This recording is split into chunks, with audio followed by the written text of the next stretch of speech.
জাকব ভাই, ধন্যবাদ আমাকে আবার আমন্ত্রণ জানানোর জন্য, এবং মামুন ভাই আপনার সাথে আবার কথা বলতে পারার সুযোগ পাই। দর্শক শ্রোতা যারা দেখছেন এবং সবাইকে স্বাগত। মামুন ভাই, হ্যাঁ, আপনি একটু লগ আউট করে লগ ইন করেন।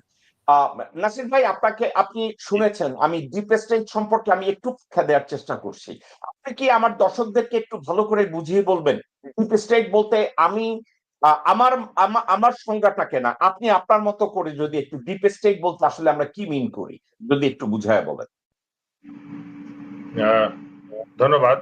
এই কথাটা ইদানিং বিশেষ করে এই ইন্টারিম গভর্নমেন্ট দায়িত্ব নেওয়ার পর থেকেই যখন দেশবাসী সরকারের ভিতরে আর একটা সরকারের প্রেজেন্স অনুভব করছিল, কেননা সরকার মুখে একরকম আদেশ দেয় কিন্তু কার্যত দেখা যায় যে সেই আদেশটা সঠিকভাবে পালন হচ্ছে না, অন্য কারো নির্দেশনায় এটা পাল্টিয়ে যাচ্ছে বা এটা অপোজিট কিছু একটা হচ্ছে। সেই ধারণার থেকে আস্তে আস্তে মানুষ ডিপ স্টেট সম্পর্কে জানতে পারে, যদিও এই কথাটা পশ্চিমা বিশ্বে দীর্ঘদিন থেকে প্রচলিত এবং এটা সত্যিকারের অর্থেই এটা আছে, বাস্তবেও আছে। আমরা যেটা বেশি উপলব্ধি করছি ইন্টারিম গভর্নমেন্টের সময় এই বিষয়টা বিভিন্ন ইনফ্লুয়েন্সে যারা উপদেষ্টা হয়েছিলেন, তারা যাদের দ্বারা অ্যাপয়েন্টেড হয়েছে, যাদের সুপারিশে অ্যাপয়েন্টেড হয়েছে, রাষ্ট্রীয় চিন্তাধারায় বা সিদ্ধান্তে তারা সবসময় ইনফ্লুয়েন্স করতে চেষ্টা করেছেন সেই মতাদর্শের ভিত্তিতে যারা তাদেরকে নিয়োগ দিয়েছে।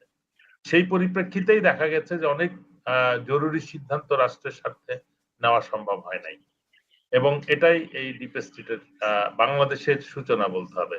এবং সেটা আমরা আশা করেছিলাম যে এই ভোটের মাধ্যমে একটা গণতান্ত্রিক সরকার যদি ক্ষমতা গ্রহণ করে তাহলে হয়তো দেশ এই ডুয়াল অ্যাডমিনিস্ট্রেশন বা সরকারের ভিতরে সরকার থেকে মুক্তি পাবে। অতীতেও একই বিষয় চালু থাকলেও এটা জনগণের কাছে অতটা প্রকাশ্য ছিল না, বাট এই ইন্টারিম গভর্নমেন্টের পর থেকে এটা প্রকাশ্য হয়েছে এবং এখনো মনে হচ্ছে এটা চলমান, যেটা আমাদের চিন্তার বিষয় হয়ে দাঁড়িয়েছে। জেনারেল নাসির, আমি আপনাকে যদি একটু আমার বোঝার জন্য এবং আমার দর্শকদের বোঝার জন্য আপনি যদি একটু আমাকে সাহায্য করেন। মনে আছে ডক্টর মোহাম্মদ ইউনূসের সাথে নুরুল কবিরের একটা ইন্টারভিউ ছিল। ওই ইন্টারভিউতে নুরুল কবির ওনাকে জিজ্ঞাসা করেছিলেন যে জুলাই আগস্টে যে ছাত্ররা নেতৃত্ব দিয়েছে তাদের পরিবারকে আর্থিক সহায়তা দেওয়ার কথা ছিল, ওয়াদা করা হয়েছিল, এবং ইউনূসও ওই আর্থিক সহযোগিতায় সিগনেচার করে দিয়েছে। নুরুল কবিরের প্রশ্ন ছিলেন যে জুলাই বিপ্লবীদের আপনি আর্থিক সহায়তা দিবেন, আপনি কি এই সহায়তা দিয়েছেন? আমি তো সেন্ড করে দিয়েছি, তাহলে ওরা পায় নাই কেন? তাহলে ওনার সরকারের পিছনে আরো একটা সরকার আছে যারা ওই পয়সাটা তাদেরকে দিতে চায় না, যারা নিশ্চিত করেছে দিতে, তারাই ডিপ স্টেট। আমি কি বুঝে আমার কথাটা কি আপনি মনে করেন ঠিকভাবে বলছি? অ্যাবসলিউটলি, আপনি একবার সম্পূর্ণ এইটাই ধারণা যে প্রত্যেকটা জুলাই বিপ্লবটাকে গণ অভ্যুত্থান এবং আলটিমেটলি এটা কিছুই না পর্যায়ে নিয়ে যাওয়া হয়েছে, এবং আমরা ভবিষ্যতে যদি শুনি জুলাই ছিল একটা সন্ত্রাস, তাহলে আমি অবাক হব না যেদিকে পরিস্থিতি গড়াচ্ছে। তো সুতরাং এই পরিবর্তনের সাথে যারা জড়িত ছিল বা জুলাই আন্দোলনে স্বৈরাচার সরকারকে হাঁটানোতে যারা বিভিন্ন পর্যায়ে ইনভলভ ছিল, তারা যখন যেন কোনো প্রকার পুরস্কৃত না হয় বা তাদের যারা আহত নিহত হয়েছে তারা যেন বেনিফিটটা না পায় বা রাষ্ট্রীয় পর্যায়ের কোনো স্বীকৃতি না পায়। এমনকি স্বৈরাচার আমলে যারা পানিশড হয়েছে, আপনি খুব ভালো জানেন, আমি কয়েকটা মুভমেন্টের সাথে জড়িত ছিলাম, বিডিআর হত্যা বলি বা বিভিন্ন গুম খুন হত্যা, এবং ব্যাপক সংখ্যক সশস্ত্র বাহিনীর অফিসারদেরকে যাদেরকে চাকরিচ্যুত, বরখাস্ত, জেল জুলুম এমনকি হত্যা পর্যন্ত করা হয়েছিল, তাদের বিষয়ে যে আন্দোলনটা হয়েছে আমার কাছে খুব অবাক লেগেছে যে এই আন্দোলনের সাথে জড়িত না শেষ মুহূর্তে এমন বেশ কিছু কর্মকর্তা যারা রীতিমতন গলফ খেলেছে বা বিদেশে প্রমোদ ভ্রমণে ছিল, তারা এসে গোপনে দরখাস্ত করে সুযোগ সুবিধা নিয়ে নিয়েছে। কিন্তু যারা প্রকৃত অর্থে ইয়াং অফিসার, যাদের উচ্চ মহলে বা উচ্চ পর্যায়ে যোগাযোগের সুযোগ নাই, তারা বঞ্চিত রয়ে গেছে এবং তাদেরকে ট্যাগ দেওয়া হয়েছে যে এরা ডিসিপ্লিন কেস, এই জন্য এদেরটা বিবেচনা করা হবে না বা হইলেও ভবিষ্যতে হবে। এই বিষয়টা আমাকে খুব ব্যথিত করেছে এবং অনেকে প্রশ্ন করেছে যে আপনি এত আন্দোলন করলেন, আপনার নাম কোথায়? আমি বলেছি যে সুবিচারের শুরু এখনো হয় নাই। একটা সুযোগ সন্ধানী একটা গ্রুপ, তারা যোগসাজশ করে একটা অর্ডার মাত্র বের করেছে এবং প্রকৃত যারা বঞ্চিত তারা এখনো রিভিউর আওতার বাইরে রয়েছে। তাদের প্রতি বিচার নিশ্চয়ই কোন সরকার, যে সরকার আজ যে সরকার এসেছে সেটা যদি নাও করে, ভবিষ্যতে যদি ভালো কোনো সরকার আসে তারা অবশ্যই সেটা করবে। আমি যেটা দেখেছি ইলেকশনের ঠিক কয়েকদিন আগেই রেডিসনে একটা প্রোগ্রামে এই অফিসারদেরকে দাওয়াত দেওয়া হয়েছিল এবং একটা কমিটমেন্ট দেওয়ার চেষ্টা করা হয়েছে। এবং আজকে বিডিআর সংক্রান্ত একটা উচ্চ পর্যায়ের তদন্ত আদেশ হয়েছে। কিন্তু যে বিষয়টা আমি খেয়াল করি নাই এখনো, যে ব্যাপক সংখ্যক বিডিআর এর সদস্য যারা অপরাধ না করা সত্ত্বেও দীর্ঘদিন জেল খেটেছে, বিচার হয়েছে মৃত্যুদণ্ডের আসামি, যেখানে প্রকৃত যারা তাদেরকে বিচার বা তদন্তের আওতার বাইরে রেখে ব্যাপক সংখ্যক বিডিআর সদস্যকে জেলে রাখা হয়েছে এবং ব্যাপক সংখ্যক বিডিআর সদস্যকে জেলে রাখা হয়েছে এবং তারা এখনো জামিন পাচ্ছে না। সেই বিষয়টা এখনো মানে বিশেষ কোনো আদেশে তাদের প্রতি কোন রকম অনুকম্পা দেখানোর চেষ্টা হচ্ছে না। এটা আমাকে চিন্তা করছে। আমি আশা করব যে নতুন সরকার দায়িত্ব নিয়ে ন্যায় বিচারের ইয়েটা দ্বারটা খুলে দিতে। কারণ আমাদের একটা সুবিধা আছে যে অ্যাটর্নি জেনারেল উনি এখন আইনমন্ত্রী, উনি কিন্তু পুরা বিষয়টা সম্পূর্ণভাবে অবগত। উনি ইচ্ছা করলে উনি যেহেতু নতুন কেউ না যে আমাকে ফাইল দেখতে হবে, বুঝতে হবে, জানতে হবে, গত 1.5 বছর 1 বছর 7 মাস ধরে পুরো বিষয়টার প্রতি নজর রেখেছেন এবং অবগত আছেন। আমি বিশ্বাস করি যে উনি দায়িত্ব নেওয়ার যেহেতু নিয়েছেন, অনতিবিলম্বে এই বিষয়টা একটা সিদ্ধান্ত দিবেন। এছাড়াও মেজর জিয়াউল হক, তার ব্যাপারেও একটা অন্যায়ভাবে তাকে মৃত্যুদণ্ড দেওয়া হয়েছে, তার ব্যাপারেও কোনো সিদ্ধান্ত অদ্যাবধি নেওয়া সম্ভব হয় নাই। তার মা এবং তার ওয়াইফ আমি জানি রেডিসনে উপস্থিত ছিলেন, বাট ব্যাপারেও এখনো পর্যন্ত সিদ্ধান্ত আসেনি। আমি মনে করি যে এখন সময় এসছে, যদি সুবিচার প্রতিষ্ঠা করতে হয় তাহলে যে অপরাধগুলো হয়েছে ওইগুলো শুধরাতে হবে, তারপরে আমরা প্রশাসনের যে দুর্বলতাটা আছে সেটা আমরা শুধরিয়ে নতুন কোন গণতান্ত্রিক সরকার প্রতিষ্ঠার পথে এগোতে পারবে। বাট এই সরকার যেভাবে দায়িত্ব পালন শুরু করেছে, যথেষ্ট প্রশ্নের সৃষ্টি হয়েছে। জুলাই আন্দোলনের স্বীকৃতিও প্রশ্ন সৃষ্টি হয়েছে এবং হ্যাঁ ভোট, যেখানে ঐক্যমতের কমিশনে নোট অফ ডিসেন্ট থাকলেও যখন জনগণ ভোট দিয়েছে এবং সেটা 60-এর উপরে পার্সেন্টেজ জনগণ হ্যাঁ ভোটের পক্ষে বলেছে, তখন কোন দলের কারোর পক্ষে কোনো বিষয়ে, কোনো একটা, দুইটা, 5টা বিষয়ে নোট অফ ডিসেন্টটা অকার্যকর হয়ে গেছে, যেটা আমরা গণতান্ত্রিক সিস্টেমে দেখি। পার্লামেন্টে 300 আসনের মধ্যে যদি 151 জন একটা বিষয়ে হ্যাঁ বলে আর বাকিরা যদি না বলে, যখন সিদ্ধান্তটা হয়ে যায় তখন কিন্তু নারা বলে না যে আমি এটাতে হাত উঠাই নাই সুতরাং আমি এটা মানি না। এটাই গণতন্ত্র। সুতরাং আমরা বিভিন্ন রকম মিডিয়াতে যে ধরনের বক্তব্য পাচ্ছি, রীতিমতন হতাশাজনক এবং বিভ্রান্তিকর। এটা এক ধরনের মিডিয়া আছে, পেইড মিডিয়া যারা এই কাজটা করতেছে, এক ধরনের পেইড বুদ্ধিজীবী আছে যারাও মানুষকে ধোঁকা দেওয়ার চেষ্টা করতেছে। আমি আশা করব যে মানুষ এখন আগের মতো অত বোকা নাই, তারা বুঝতে শিখেছে, তারা জানে আগের থেকে অনেক বেশি। আবার মোবাইলের মধ্যে চাপ দিলেই তারা সবকিছু জানতে পারে মুহূর্তের মধ্যে, কোন আইন কি এবং করণীয় কি করণীয়, কে সঠিক পথে, কে সঠিক পথে নাই। সুতরাং এই যে সংসদ সদস্যদের যে 2টা বিষয়ের শপথ নেওয়ার কথা ছিল, মেজরিটিতে যারা সরকার গঠন করেছে তারা এই বিষয়টা অবজ্ঞা করছেন। আমি ধারণা করি যে তারা শীঘ্রই তাদের সিদ্ধান্ত পাল্টাবেন এবং জনগণের যে সিদ্ধান্ত হ্যাঁ ভোটের পক্ষে, সেটার পক্ষেই তারা যোগ দিয়ে এই সকল ধরনের যে সংস্কারের যে ওয়াদা জুলাই সনদের মাধ্যমে স্বাক্ষরিত হয়েছে সেগুলো কার্যকর হবে, এবং সেটা যদি না নাসির হয় ভাই, July, August, September, October, November নামে আরেকটা আন্দোলন দেশে কিন্তু আসতে বাধ্য যদি আমরা এই জুলাই সনদকে কার্যকর করতে না পারি। ওকে নাসির ভাই, আপনাকে আমি এই বিষয়টায় আমি স্পেসিফিক আপনার কাছে আসব। আপনি যে কথাটা বলছেন ডিপ স্টেট সম্পর্কে, আমি মামুন ভাইয়ের কাছে এই কথাটা নিয়ে একটু আমি জিজ্ঞাসা করি। মামুন ভাই, নাসির ভাই এবং আমি একটা জায়গায় একমত। ডিপ স্টেট বলতে আসলে যেটা বুঝায়, সরকারের মধ্যে অন্য একটা সরকার বিহাইন্ড দ্য কার্টেন, তারা সরকারের প্রচলিত কার্যবিধিকে বাধাগ্রস্ত করে পিছনের থেকে। একটা উদাহরণ, যেমন ডক্টর মোহাম্মদ ইউনূস অর্থাৎ অন্তর্বর্তীকালীন সরকার ওয়াদা করেছিল জুলাই বিপ্লবে যারা আহত হয়েছে তাদেরকে আর্থিক সহায়তা দিবে, তাদেরকে ওয়াদা করেছিল তাদের চিকিৎসার সুবিধা দিবে, এবং উনি এই সংক্রান্ত ব্যাপারে কাগজ সিগনেচারও করে দিয়েছে। কিন্তু ওই আর্থিক সাহায্য বা যে কোনো চিকিৎসা সুবিধা তাদেরকে ডেলিভার করা হয় নাই। তাহলে ডক্টর ইউনূস ছিলেন সরকার, কিন্তু তার পিছনে ডিপ স্টেট তার এই আদেশগুলোকে এক্সিকিউট করতে দেয় নাই। যারা দেয় নাই তারা হচ্ছে ডিপ স্টেট।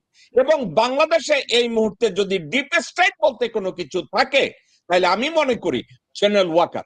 এ ব্যাপারে আপনার কোনো দ্বিমত আছে কিনা, অ্যাডভোকেট মামুন?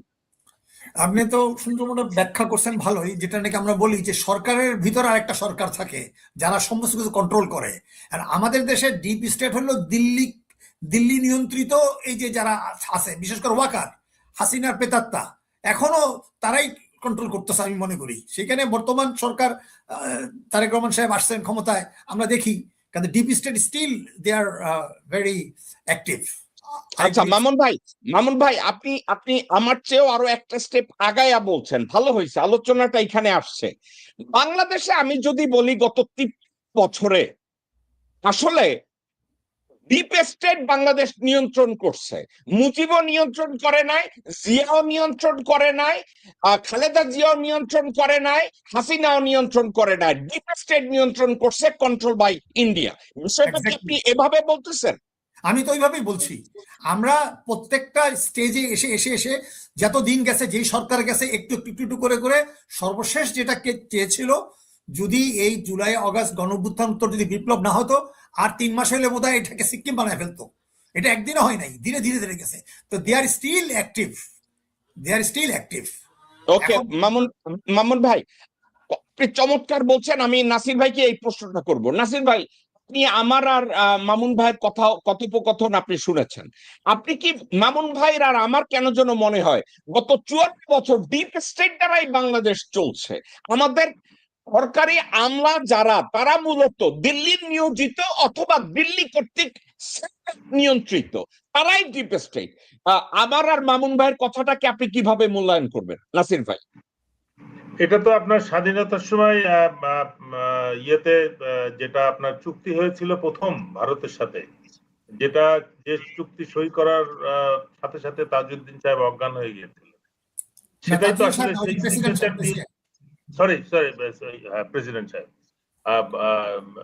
তো এখন ওই পরিস্থিতির থেকেই কিন্তু শুরু হয়েছে আমাদের উপরে শাসনটা, এবং যেটা নিয়ম আদেশ ছিল যে বাংলাদেশের বিয়ে চালাবে, সচিবালয় চালাবে ভারতের থেকে কর্মকর্তারা এসে, যদিও তারা বাস্তবে এসে টিকতে পারে নাই, বাট তারপরের থেকে গ্র্যাজুয়ালি তারা পুরো সিস্টেমটাকে তাদের কন্ট্রোলে নিয়ে নিয়েছে।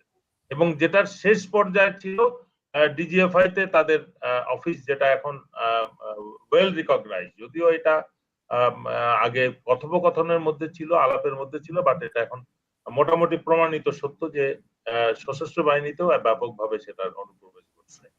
এটাই ডিপ স্টেটের কার্যকলাপকে সম্পূর্ণ রূপ ধারণ করতে সাহায্য করছে বলে আমি মনে করছি, এবং সেটাই কিন্তু এই নির্বাচনের রেজাল্টটা আকস্মিকভাবে এবং দ্রুত একটা তাদের নিয়ন্ত্রণে নিতে সাহায্য করছে। বিকজ পুলিশ প্রশাসন, আপনার সিভিল অফিসার্স এবং নাসির ভাই, আমি ওখানে আসতেছি, নির্বাচন প্রসঙ্গটাই আমি আপনার কাছে আসবো। আমি মামুন ভাইটা শেষ করে মামুন ভাই, মানে জি, আমি যেটা বলতে চাচ্ছি, একটা জিনিস খেয়াল করতে হবে যে পাকিস্তানের সাথে আমরা ছিলাম 23 বছর প্লাস, জি, তাই তো?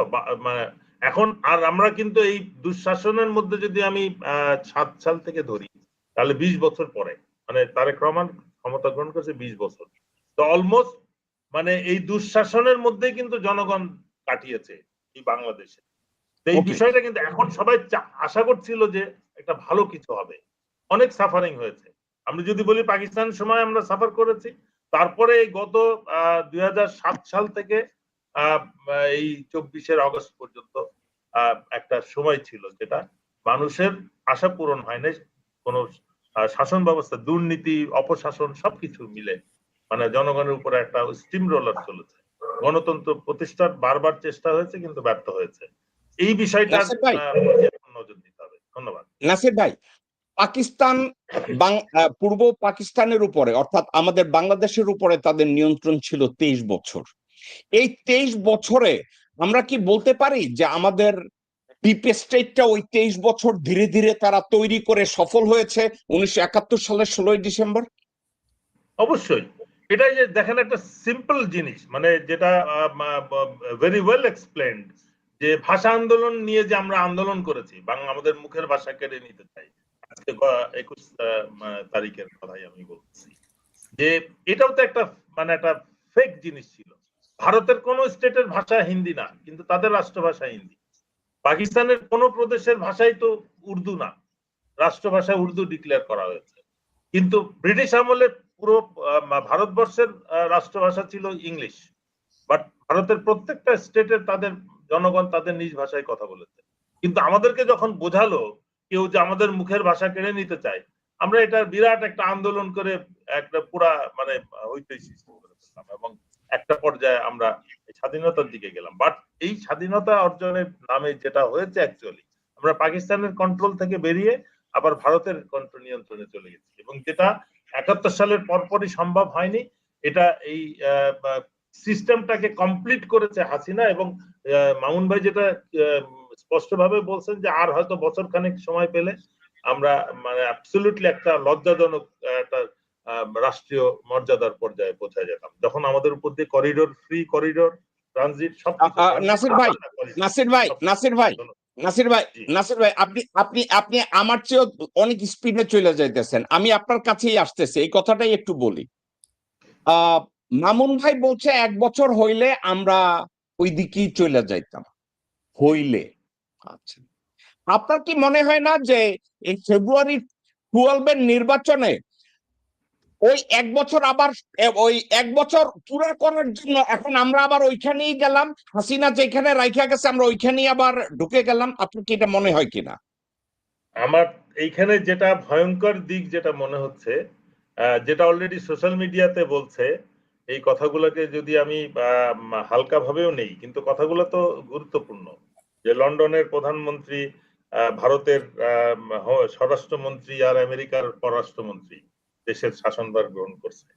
এবং আমি মনে করি যেটা হাসিনাকে দিয়ে বা আওয়ামী লীগকে দিয়ে একটা অ্যান্টি ইসলামিক যে পোস্টার বাংলাদেশে সৃষ্টি করে দেশটাকে কন্ট্রোলে নিতে চেয়েছিল, সেটা হয়তো তারা একটা সংশোধন করতে চাচ্ছে, এবং সেটা এখন একটা ইসলামী মোড়কে, এবং সেটা আমরা দেখলাম যে অতীতেও প্রধানমন্ত্রীর অফিসের উপরে লা ইলাহা ইল্লাল্লাহ মুহাম্মাদুর রাসূলুল্লাহ লেখা ছিল, বাট তখন কিন্তু কখনো এটা মিডিয়াতে আসে নাই। বাট এবার আমরা দেখলাম ওইটাকে প্রজেক্ট করা হচ্ছে, শহীদ মিনারে মোনাজাতটাকে প্রজেক্ট করা হচ্ছে। অবশ্যই এটা জামাতে ইসলামের বিরোধী দলের নেতার জন্য এটা লক্ষণীয় বিষয় ছিল, বাট প্রধানমন্ত্রী মোনাজাত করছেন, এটাও ব্যাপকভাবে প্রচারিত হচ্ছে। এবং এই যে লা ইলাহা ইল্লাল্লাহ নিয়ে সব মিডিয়াতে একই রকম প্রচার, এটাকেই বোঝা যাচ্ছে যে এটাকে একটা ন্যারেটিভ দেওয়া হচ্ছে, এবং এই ইসলামী ভাবধারার একটা কোটেশনের মধ্যেই কিন্তু আবার ওই হাসিনার ওই শাসনটাই একটা সুগার কোটেড শাসন আবার হয়তো দেশে ফেরত আসার একটা লক্ষণ আমরা দেখছি। এবং এটাই এই যে হ্যাঁ ভোটকে স্বীকার না করা, এবং দুইটা শপথ না নেওয়া, এবং জুলাই কিসের জুলাই বিপ্লব কোনো কথা নাই, এই ধরনের বক্তব্য প্রদান কিন্তু আমাদেরকে চিন্তিত করছে। এবং জনগণ কিন্তু বসে নাই, তারা চোখ কান বন্ধ করে নাই, তাদের চোখ কান খোলা, তারা আবার সজাগ হয়ে গেছে। রাস্তাঘাটে এখন এই যে সব চাঁদাবাজদের ধরতেছে, আইন শৃঙ্খলা বাহিনী না কিছু বললেও কিন্তু পাবলিক এখন এটাকে ফেস করতেছে, জানে যে এটা আইন শৃঙ্খলা বাহিনী কিছু বলবে না, তারা এখন সরকারের দলের হয়তো পক্ষ নিয়ে কাজ করতেছে। সুতরাং জনগণ তাদের নিজের নিরাপত্তা নিশ্চিত করতেছে। এবং যেটা যে অ্যাপ বিরোধী দল থেকে ছাড়া হচ্ছে যে প্রত্যেকে তাদের চাঁদাবাজি রিপোর্ট দিবে, এই জিনিসটা যদি বিরোধী দল তাদের কমিটমেন্ট রাখে, এবং আমি নিশ্চিত ওনারা এই ব্যাপারে যথেষ্ট সচেতন। বাংলাদেশের ইতিহাসে এরকম সুশিক্ষিত এবং শক্ত নীতিবান বিরোধী দল বাংলাদেশে আসে নাই কখনো। প্রেসিডেন্ট জিয়ার সময় একটা স্বল্প সময়ের জন্য ছিল, ভেরি এফিশিয়েন্ট, বাট ওনার ইন্তেকালের পরে বাংলাদেশ আমরা খুব দুর্ভাগা দেশ ছিলাম যে সবসময় লুটে পেটে মানে সরকারি দল বিরোধী দল মিলেই লুটে পেটে দেশ খাইছে। সুতরাং এখন আমরা একটা পরিবর্তন আশা করছি যে বিরোধী দল তারা, আমি মনে করি তারা নিশ্চিত জয় জেনেও তারা বৃহত্তর স্বার্থে এই রাখার জন্য এই বিভিন্ন ইলেকশনের নাসির ভাই আপনার কথা আমরা শুনতে পাচ্ছি না। নাসির ভাই আপনার কথা আমরা শুনতে পাচ্ছি না। আপনার কথা আমরা শুনতে পাচ্ছি না। মামুন ভাই আমি আপনার কাছে আসি। আর নাসির ভাই বাংলাদেশের ইতিহাসের সবথেকে স্ট্রং এবং শিক্ষিত, নাসির ভাই আপনার এবং কথা আমি কি বলবো ভেরি ওয়েল, জি, যে বিরোধী দল এখন এসেছে সরকারে। নাসির ভাই আপনার কথা আমরা কিন্তু শোনা যায় এখন শোনা যায়? জি এখন শোনা যাচ্ছে। আমি বলতে চাচ্ছি যে বিরোধী দল এখন সরকারে আছে, এইটা বাংলাদেশের ইতিহাসে স্বল্প সময়ের জন্য প্রেসিডেন্ট জিয়ার সময়ের যে শাসন ব্যবস্থা, ওই সময়ে কোনো ইয়ে ছিল না, বিরোধী দল ছিল না ওইরকম। বাট বর্তমানে আমি মনে করি সব থেকে শক্ত এবং জনগণের নির্বাচিত যাদের উচিত ছিল হয়তো ক্ষমতা নেওয়া, বাট যে কারণেই হোক তারা পরাজয়টা মেনে নিয়ে দেশের স্থিতিশীলতা এবং শান্তি শৃঙ্খলার স্বার্থে তারা বিরোধী দল হতে রাজি হয়েছে। তারা প্যারালাল শ্যাডো গভর্নমেন্ট চালু করবে, পরিচালনা করবে এবং সরকারের কার্যক্রমকে নজরদারিতে রাখবে, রাখা শুরু করেছে অলরেডি।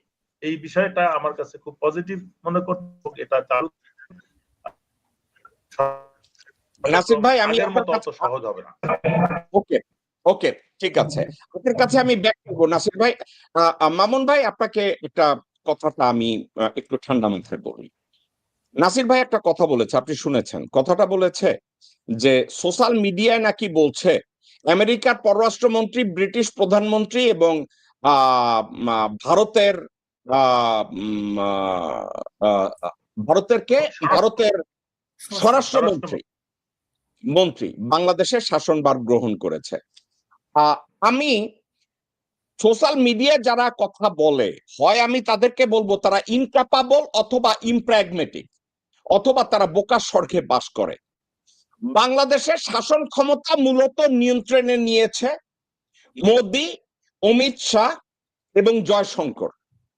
এখানে ব্রিটিশ প্রধানমন্ত্রীও নিয়ন্ত্রণ নেয় নাই এবং আমেরিকাও নেয় নাই, আমেরিকার পররাষ্ট্রমন্ত্রীও নেয় নাই, কিন্তু তাদের নাম দুইটা যোগ করা হয়েছে কেন? ওই যে আমরা বাংলাদেশিরা ফুটবল খেলতে নামি চ্যাম্পিয়ন হওয়ার জন্য না, আমরা ফুটবল খেলতে নামি রানার আপ হওয়ার জন্য, আমরা মাইনা নেই। এখন আমি এই কথাটা কেন বলছি, আপনি জানেন পশ্চিমা বিশ্বে ভণ্ডামি শুরু হয়েছে, এটা ব্যাখ্যা করতে গিয়ে ডেল কার্নেগি একটা কথা বলছিল যে জিনিসটা আমরা লোকজনের চোখের সামনে করে শুরু করি তাদের আসল চরিত্র না, কারণ আমরা লোকজনের সামনে যেটা করি পর্দার আড়ালে আমরা ওটার ধারে কাছেও যাই না। তারেক রহমান হঠাৎ করে ঘরে বসে নামাজ পড়ে না, আল্লাহ খোদার নামও নেয় না, তারে যদি কলেমায় তাওহীদ তামজিদ পড়তে বলা হয় সে বলতে পারবে না। আমি বেট করে বলি সে দোয়া কুনুত জানে না, আত্মাহিয়াত জানে না। তারেক রহমান সে যদি এখন হঠাৎ কইরা 21শে ফেব্রুয়ারি পালন করতে গিয়া মোনাজাত শুরু কইরা দেয়, যে 2 দিন আগে বলছে সে বাংলাদেশে মৌলবাদ এবং জঙ্গিদের ধ্বনি শুনতে পাচ্ছে, আপনি বিষয়টাকে কি এভাবে দেখেন যে এখন হঠাৎ করে তার অফিসে লাইলাহা লাগায় দিচ্ছে, মানে বিষয়টাকে আপনি কিভাবে দেখেন? আমার এই ব্যাখ্যাটাকে আপনি কিভাবে মূল্যায়ন করেন? আমি বলবো, হ্যাঁ, এখন ব্যাপারটা হচ্ছে যে অনেকভাবে ষড়যন্ত্র হচ্ছে আমাদের এখানে, কখনো ধর্ম নিয়ে, কখনো সিকুলারিজম নাম নিয়ে, কখনো সমাজতন্ত্রের নাম নিয়ে। আচ্ছা দেখেন, ৭২-এ যখন নাকি বিরোধী দল হলো আর শেখ মুজিবকে ক্ষমতা বসাইছিল, তো একটা পাতানো খেলা হলো না? বিরোধী দল ও জেনারেল ওবানের নেতৃত্বে জাসদ হলো, তারা মুক্তিযুদ্ধ ফেরত তরুণ যুবকদের মাথায় বোঝানো হলো সমাজতন্ত্র হবে। হুম তখন তারা সমাজ স্লোগান দিল। ওরা মনে করলো এটা বোধহয় সমাজতান্ত্রিক সরকার করতে বাধ্য করবো। আবার কি করলো, মানুষজন বুঝে গেছে যে এখন ভারত বিরোধী সেন্টিমেন্ট, ওরাই কিন্তু ভারত বিরোধী কথা বলা শুরু করলো। কিন্তু পরবর্তীতে জাসদের ছেলেরা বুঝতে পারছে, হ্যাঁ, যে মেজর জলিল এবং সহ তাদের সামনে রেখা যান ওবানের নেতৃত্বের যে প্ল্যানটা হয়েছে, একদিকে ভারত বিরোধী কথা বলাইছে, সমস্ত কথা বলছে, তাদেরকে রাস্তায় নামাইছে, আরেকদিকে রক্ষী বাহিনী দিয়ে ওদেরকে সাফ করে দিছে। ঠিক তেমনি মুক্তিযুদ্ধের মধ্যে দিয়ে আবার মারামারি করে মুক্তিযুদ্ধ সাফ করাই দিছে। তো এই যে এইবার আপনারা দেখেন, আমি অনেকবার আগে বলছিলাম যে এরশাদ সাহেব যখন স্ট্যান্ড নিল রাষ্ট্রভাষা মানে রাষ্ট্রধর্ম ইসলাম, তখন আমি একটা পড়ছিলাম, ইন্ডিয়ার একটা পত্রিকা আসলো, তখন ওই যে বেঞ্চ থেকে বলা হলো, না ওই যে বিরোধী দল থেকে বলা হলো যে পার্শ্ববর্তী দেশে তারা রাষ্ট্রধর্ম ইসলাম করছে, তখন বেঞ্চ থেকে সরকারি দল থেকে কংগ্রেসে বলা হলো যে এটা আমাদেরই পরামর্শ করছে। তো কাজে এখন এরশাদ হলো প্ল্যান্টেড এজেন্ট অফ র, তো সে যখন নাকি রাষ্ট্রধর্ম ইসলাম করে, আমাদের এটা বুঝতে হবে উদ্দেশ্য সঠিক না। এখন আমাদের প্রশ্ন হয়েছে যে আমাদের ইসলাম যেই অর্থে হোক না কেন, আমি রাজনৈতিকভাবে আওয়ামী লীগ, বিএনপি, জাতীয় পার্টি কোনোটাই করি না, তবে এর মধ্যে ভালো লোক যেই থাকুক না কেন সকলেই রাজনীতি করার অধিকার আছে, এটা আমি জানি। এখন প্রশ্ন হচ্ছে যে আজকে ভারতের বিরুদ্ধে যেইভাবে বলা উচিত ছিল যে যারা এখন যে 11 দল আপনার জামাতের নেতৃত্বে আছে, তারা কিন্তু এই ব্যাপারে তেমন কোনো সক্রিয় হচ্ছে না ভারতের বিরুদ্ধে। ব্যাপারটা কি দাঁড়াইলো, ক্ষমতাটা প্রধান, মন্ত্রিত্ব এমপি তো প্রধান না, রাজনীতিটা প্রধান? তো এইখানে মামুন ভাই, হ্যাঁ, আপনার কথার আমি কথাটাকে অন্যদিকে নিতে চাই না বলে আবার আপনার আমি থামাইছি। সাবজেক্টটা কি এইরকম কিনা যে একদিকে ইসলামিস্টদের খুশি কইরা রাখলো যে আমাদের তারেক রহমান সাহেব মোনাজাত করতেছে, অফিসে লাইলাহা লাগাইয়া দিছে, কিন্তু আদানির পয়সা দেওয়ার জন্য ইকবাল হোসেন টুকুরে জ্বালানি মন্ত্রী বানায়া দিছে। ইকবাল হোসেন টুকুকে হাসিনা হজতে ঢুকাইবে, তার সাজা হয়ে গেছে, এবং হঠাৎ কইরা এই টুকু দেশ থেকে পালায়া গেল। পালায়া কোথায় গেল? ভারতে গেল। প্রথমে গেল সিঙ্গাপুর, সিঙ্গাপুর থেকে আদানির সাথে রয়্যাল লোকজনের সাথে আলাপ আলোচনা করে বলা হইলো তোমাকে এই শর্তে আবার দেশে ফেরত নেওয়া হবে। কার সাহায্যে? ওয়াকারের সাহায্যে, ডিপ স্টেটের সাহায্যে তোমাকে দেশে নেওয়া হবে। এখন আপনার খেয়াল আছে ডক্টর মোহাম্মদ ইউনূস ওই আদানির পয়সা দিতে চায় নাই, বলছে আদানির পয়সা দিতে গিয়া যে তোমরা 225 টাকার কয়লা 481 টাকায় এই খরচগুলা আমরা এই ক্যাপাসিটি চার্জ কোন বিদ্যুৎ আমাদেরকে দেয় না, আমরা দেব না। আপনি কি জানেন ইকবাল হোসেন টুকুকে এই শর্তে জ্বালানি মন্ত্রী বানানো হয়েছে যে সে দায়িত্ব গ্রহণের পর পর যত বকেয়া পাওনা আছে ভারতের সবগুলো দিয়ে দিবে। তাহলে কি হইলো, একদিকে আমাদেরকে বলা হইলো লা ইলাহা ইল্লাল্লাহ, আরেকদিকে বলা হইলো 21শে ফেব্রুয়ারি শহীদ মিনারে গিয়া মোনাজাত করে আর প্রধানমন্ত্রীর মাথার উপরে লা ইলাহা লাগায়। অন্যদিকে ভারতের যত বকেয়া ছিল ইউনূস সরকারের আমলে দেয় নাই, সবগুলো এখন রিলিজ করে দিবে। এবং ক্ষমতা নেওয়ার সাথে সাথে 173 ট্রাক বাংলাদেশে ঢুকছে, যেই মুহূর্তে আমির খসরু মাহমুদ চৌধুরী বাণিজ্য মন্ত্রীরা কি মন্ত্রী হিসাবে শপথ নিছে। এক্স্যাক্টলি কি আমরা ভণ্ডামি একদিকে চলতে রইবে, যেমন আপনি বলছেন এই মাত্র যে একদিকে রক্ষী বাহিনী বানাইছে আর একদিকে জাতীয় সমাজতান্ত্রিক দল বানাইয়া বলছে দুই দিক দিয়ে সাফা করো। তাহলে ব্যাপারটা কি? আমারে আর আপনারে মূলা দেখাইতেছে, জামাতে ইসলামীরা মূলা দেখায় কইতেছে যে আল্লাহর নাম তোমরা একলারা নিবে না, আল্লাহর নাম আমরাও নিতেছি, আর একদিকে আমাদের বুকের পিঠের মধ্যে ছুরি বসাই দিতেছে। তাহলে এই ভণ্ডামিটা কি সামাজিক ভাবে দৃশ্যমান নাকি আপনার কাছে অদৃশ্যমান? এখন ব্যাপার হচ্ছে যে এখন তো বিরাজনীতিকরণ হচ্ছে, এখন সবাই এখন ক্ষমতা প্রেমিক হয়ে গেছে, দেশপ্রেমিক গেছে কি এখন। আর একটা আমলাতান্ত্রিক এরকম ভাবে হয়ে গেছে, বেসামরিক আর সামরিক আমলাতন্ত্র তাদের ভিতরে একটা প্যাক্ট হয়ে গেছে। তো তো যার কারণে হয়েছে যে আপনার মতো লোকরা যেভাবে বলতে পারতেছে, আমি প্যারিস থেকে যেভাবে বলতে পারতেছি, আজকে আমি বাংলাদেশে অনলাইনে আমাদের ফ্রন্ট এন্ডের সাথে অনেক কথা বলে রাগারাগি করছি। তো ওরা ওই সব কথা বলতে পারতেছে না, ওরা এখন মনে করতেছে আবার ভয় সংস্কৃতিতে চলে আসতেছে। এখন ওদের মধ্যেও মনে হচ্ছে যে এই যে নির্বাচনে যে একটা ওই যেটা বলে না সমঝোতার ঘুষ, আমি একটা স্ট্যাটাস দিছিলাম গতকাল, এই সমঝোতার সরকার হয়েছে, সমঝোতার নির্বাচনে মানে সমঝোতার না, এখন সমঝোতাটা কি ওই ডিপ স্টেটের সাথে ভারতের, নাকি ডিপ স্টেটের সাথে, না ডিপ স্টেটের সাথে ভারতের, নাকি ডিপ স্টেটের সাথে তারেক রহমানের, কোনটা? এখন ডিপ স্টেট বলেন যেখানে এখন এগুলো এখন যারা ক্ষমতা আছে, তারেক রহমান সাহেব, সে বুঝুক না বুঝুক, তার চারপাশে যারা আছে তারাই ডিসিশন মেকিং এ অনেক বেশি গুরুত্বপূর্ণ পালন করছে। তারা যেহেতু আমি আমার কেন যেন মনে হয় এই একটা জায়গায় আমি, আপনি, নাসির ভাই, আমরা বোধহয় স্ক্যাটার্ড হব। আমার কেন যেন মনে হয় Tarek Rahman is the result of deep state's conspiracy with র। ডিপ স্টেট ওয়াকারের মাধ্যমে তারেক রহমানকে নির্বাচনে অন্যায়ভাবে জিতিয়ে তারে বসাইছে। এই নির্বাচন যে ফেয়ার হয় না এটা নিয়ে আমি কথা বলবো না, ফেয়ার হয় নাই। আমি কেন কথা বলবো না? কারণ আমি আর আপনি গলাবাজি করতে পারবো, কিন্তু এই রেজাল্টটাকে আমরা রিভার্ট করাতে পারবো না। আচ্ছা তাহলে আপনি তারেক বলেন, রহমান কি? আমি একটু বলি, তারেক রহমান তাহলে কি product of the conspiracy of deep state and র?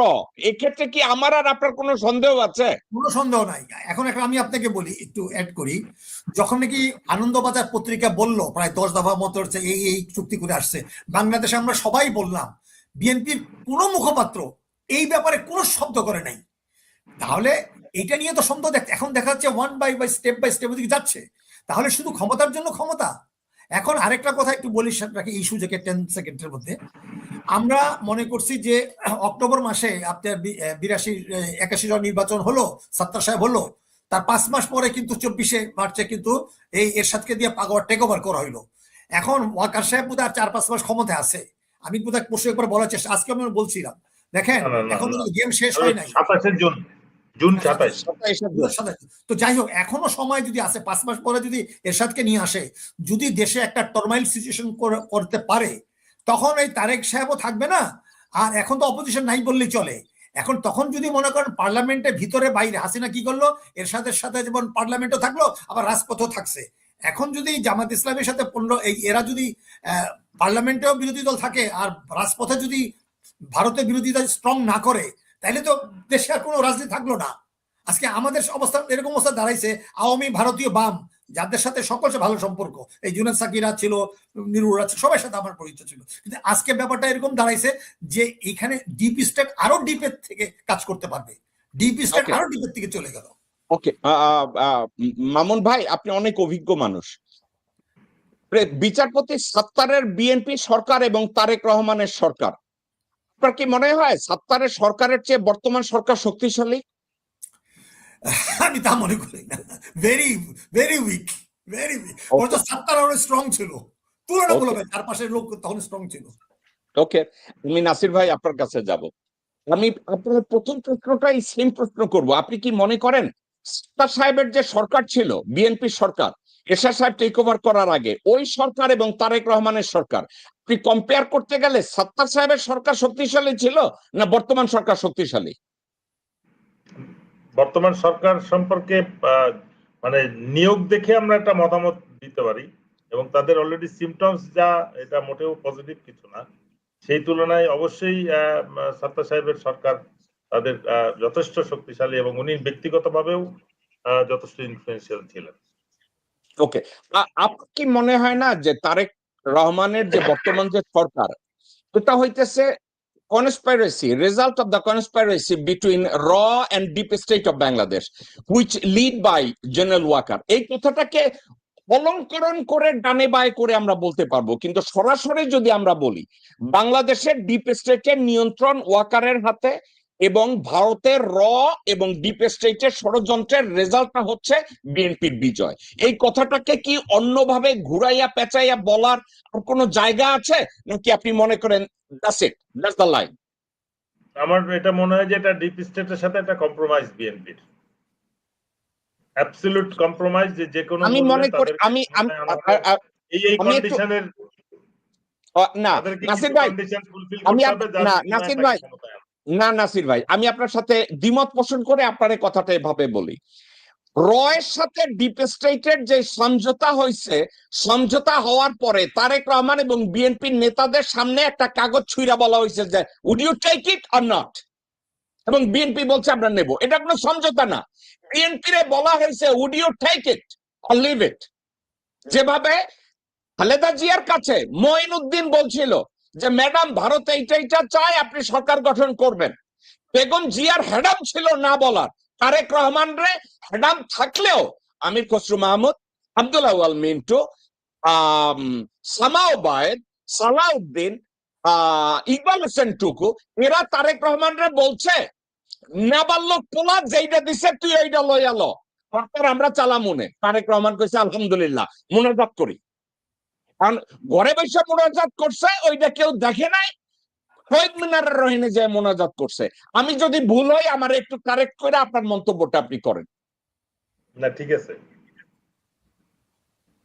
মানে না ভাই, আমি আপনার কথাটা শুনতে চাচ্ছি, এটা আমার মতামত। আপনি মনে করেন আমি দর্শক, আমি এটা বলছি। এমন হইতে পারে যেটা আপনার মনের ভিতরে অন্য একটা আছে, আমি ভুল হইতে পারি, আমার একটু কারেক্ট করেন। না না, আমরা ইলেকশনের নির্বাচনের দিন আমি 12 তারিখের ঘটনাটাকে যদি রিকালেক্ট করি, জি বাংলাদেশের ইতিহাসে এই ডিজিটাল বাংলাদেশে যেখানে সেকেন্ডের মধ্যে বাংলাদেশের প্রত্যন্ত অঞ্চলের থেকে তথ্য চলে আসে, সেইখানে আমরা ইলেকশনের রেজাল্টটা যেভাবে দেখলাম, যেভাবে ব্ল্যাক আউট করা হলো, যেভাবে নির্লজ্জভাবে ইলেকশন কমিশন কাজটা করলো, রেজাল্টটা পাবলিশ করলো, এবং ব্যাপকভাবে কমপ্লেন আসা সত্ত্বেও তারা গেজেট পাবলিশ করে দিল, বিষয়টা যাতে এটা আদালতে চলে যায়। মানে পুরা এবং এই শপথ কার্যক্রমটাও দ্রুততার সাথে হয়েছে। 2008 সালের সরকার শেখ হাসিনা গঠন করার কিন্তু 7 দিন বা 8 দিন পরে শপথটা হয়েছিল। এখানে কিন্তু আমরা দেখলাম অত্যন্ত দ্রুততার সাথে, মানে পরের রাত্রে গেজেট, একদিন পরে শপথ, সবকিছুই। এবং যাই কিছু হচ্ছে, যেটা মানে জুলাই আন্দোলনের যে ইয়েটা ছিল, আকাঙ্ক্ষাটা ছিল জনগণের, সেটার বিপক্ষে কাজটা হচ্ছে। মানে কোনো কিছুই কিন্তু জুলাই আন্দোলনের পক্ষে না, বা ওইটাকে আমাদের পজিটিভ